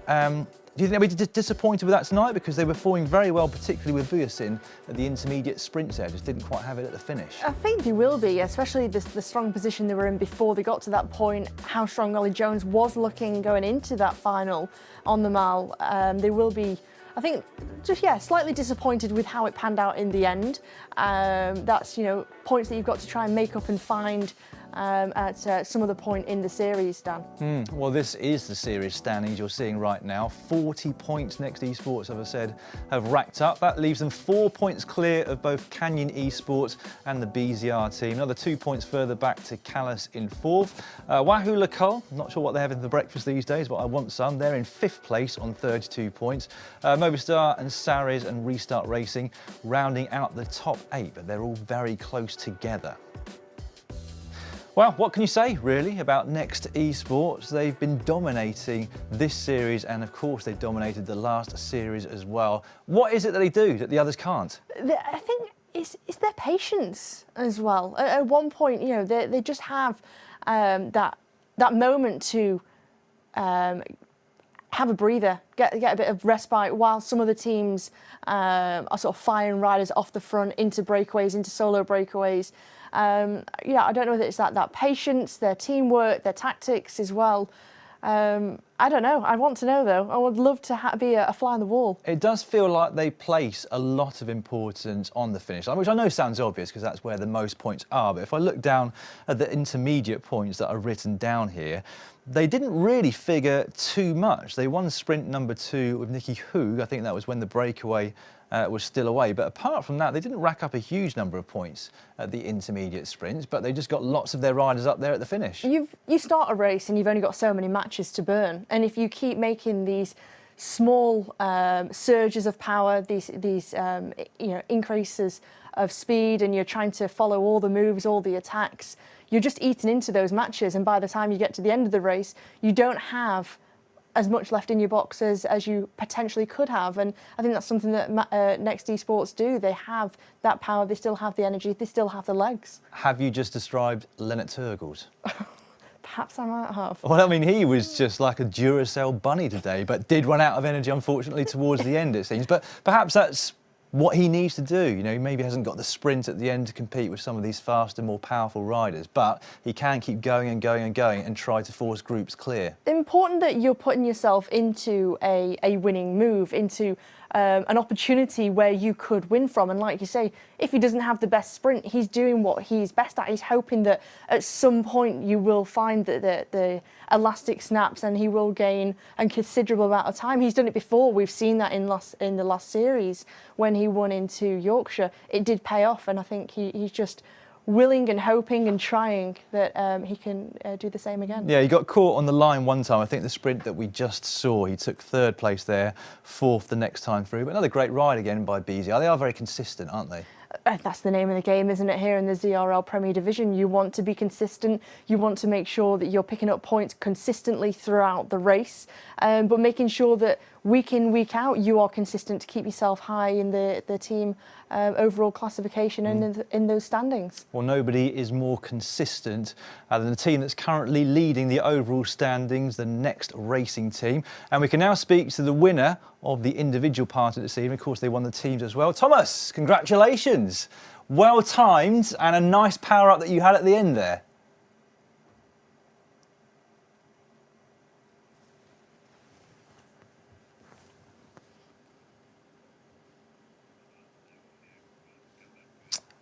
Sorry, Thomas, we're not getting your audio at this end just at the moment, so we'll come back to you just as soon as we possibly can, as you fiddle with your settings there. Make sure you're not muted, as every single person always seems to be when they try and speak on a Zoom meeting over the last couple of years. But yeah, they are incredibly consistent. They're basically unbeaten now for, what, 8 races, because they had the perfect score for all 6 rounds of the last series, perfect score again for 2 of this series. I mean, what can the other teams do, really? They're just having that perfect run, and I remember speaking to 2 of the riders from Next Esports in season 1, and they just said they train together, they work together, they communicate together, they're friends off the bike as well, on the bike, you know, from all corners of the world. And yeah, I think that really pays off when you are doing recons of the races coming up together. You know exactly, right, well, this is a potential of what could happen in the race, this is where we're strong. Making sure that you're having the riders switching in and out as well, depending on the course. Well, we'll look at the final sprint now, because I also wanted to mention that the rider from Next who came 3rd, James Barnes, we've got to remember that although he's got that South African flag above his head when we see him, he's in New Zealand at the moment, so goodness only knows what time it is over there. But this is the moment that Thomas Thrall went with his invisibility power-up, and at this point I guess he had such a gap, Hannah, that there was no getting him back. Certainly not, and with the sheer speed that he came past Ollie Jones with, there was no one who was able to respond, and despite a roaring peloton coming behind, they still couldn't close that gap. And you pointed out to me that Ollie Jones didn't even figure in the top 20 of the standings at the end. I guess that just goes to show how important it is to get your timing right. It certainly is. I mean, I think he went through 200 metres to go and he still had a gap to that peloton, and all of a sudden, yeah, as you say, didn't feature in the top 20, you know, so none of those big points taken from Canyon Esports, and perhaps why they found themselves, although they were going into that final sprint, or the finish sprint, in a strong position, those big points eluded them. What do you do if you are the manager of one of the teams that isn't Next Esports, in order to try and beat them at what seems like their own game at the moment? I mean, is it a case of signing new riders or changing your tactics or changing the way that you're doing things in preparation? Well, now we're already into the season. You can't make those changes, those new signings at the moment. You can't draft anyone in from a different team and try and get a nice, you know, sort of mid-season transfer, so to speak. So you've got to make sure that you're coming in with your tactics, that you're able to beat them. Perhaps look back at where they don't feature. You know, there was one point today where Canyon Esports didn't find themselves in that final breakaway, and it could have been a really risky move had it stayed away. But yeah, I think some of the teams going to have to go away and just see where their weaknesses are and try and take that. Yeah, back to the drawing board. Well, I understand that now we can not only see Thomas Thrall, but also hear him, fingers crossed. So we'll head back over to him now. Can we hear you? Can you guys hear me? Yeah, we've got you loud and clear. Thomas, congratulations again. Talk us through the final few hundred metres of the race, what the tactic was for the team and indeed for yourself. I mean, it seems perfectly obvious, but talk us through it. Yeah, so I think with that one, it was a little bit of a curveball for me because I actually never got an aero the entire race. So I was hoping to go for actually one of the preems, but I just knew it wasn't worth it. And then going into the last lap, I tried one more time, ended up with a ghost power-up. So I knew I had to kind of flip the script and try something different. And the whole time I was thinking long range. And Ollie Jones gave me a nice lead out and then just went all in with the ghost power-up at the end and just closed my eyes and hung on for dear life. Yeah, that was nice of Ollie to give you a lead out at the end there, wasn't it? Hannah and I have just been discussing about what your team tactics are, because you didn't pick up a huge number of points at the intermediate sprint on the way round, but of course you picked up a huge number of points at the finish where the most are available. Was that the pre-race plan, or did you mean to go for more intermediate points along the way? So I think we always want to go for intermediate points, but never at the cost of the finish. And as a team, we always strategize to make sure we have the right power-ups if we're going to go for preems. And today, I think we tried. We had a few guys. We had Zach in that early breakaway, and a few guys go for it. It just didn't end up working out. But we always make sure we conserve that little bit extra or save that aero power-up for the finish, because that's really where the money is. And there was a point I wanted to talk to you about where you did have one rider in that 9-man group that went up the row, but he dropped out. And I saw that you guys were on the front of the bunch behind, chasing it back. How important was it to quickly get yourselves together, get organised and start chasing that group back before the finish? Massively important. And I think, not going to lie, there was a little bit of panic when there was one lap to go and they were still up the road. But we knew we had to close it down and maybe use a bit more energy than we had planned to. Because again, like we said, the finish line is where we really flourish as a team. And we had to have as many numbers, as many riders as possible to make that count. And just one more question before we let you go and get yourself recovered. How does another team beat you? Maybe if they tried buying some of our riders, but right now our team is pretty strong, and I don't know, it's going to be, as long as we're working together, we're a pretty solid unit. Yeah, well, strong is an understatement. Congratulations to you, Thomas, personally, but also to the entire team. We look forward to seeing you in action again next week. Absolutely. Thank you, Dan. Appreciate it. Cheers. Thank you, Thomas. Yes. Maybe just buying some of their riders up might be the answer for the other teams, according to Thomas there, Hannah. Well, there we go. That's the little insider, isn't it, of no mid-season transfers allowed. So, unfortunately, no buying riders at the moment. No. Well, it's been an interesting evening, to say the very least. We thought it was all going to be together in bunches. In the end, for the women's, it was only just, so about 2 metres to go towards the line. I've got to say one of my favourite moments of this evening was sprint 4 in the men's race, where Dave Toll said, not going to be a photo finish. And it was, wasn't it? It could barely separate the 3 riders as they came across the line. Yeah, it was looking like it was going to be a clear victory for the first rider across the line. And just as he said that, well, different story. Had to eat his words. Right, well, that's almost time to wrap up the show now. But just before we do, a quick reminder that we'll be back at 1900 GMT next week with round 3, which is on the Park Perimeter Loop in New York. Similar distance to today's race, but with around 4 times as much climbing. It may well suit a different type of rider. Si will be back in the hot seat here next week, but it's still worth watching. All that leaves me to say is a big thank you to Hannah, Matt and Dave, to the riders for putting on such a great show this evening, and indeed to you at home for watching. See you soon.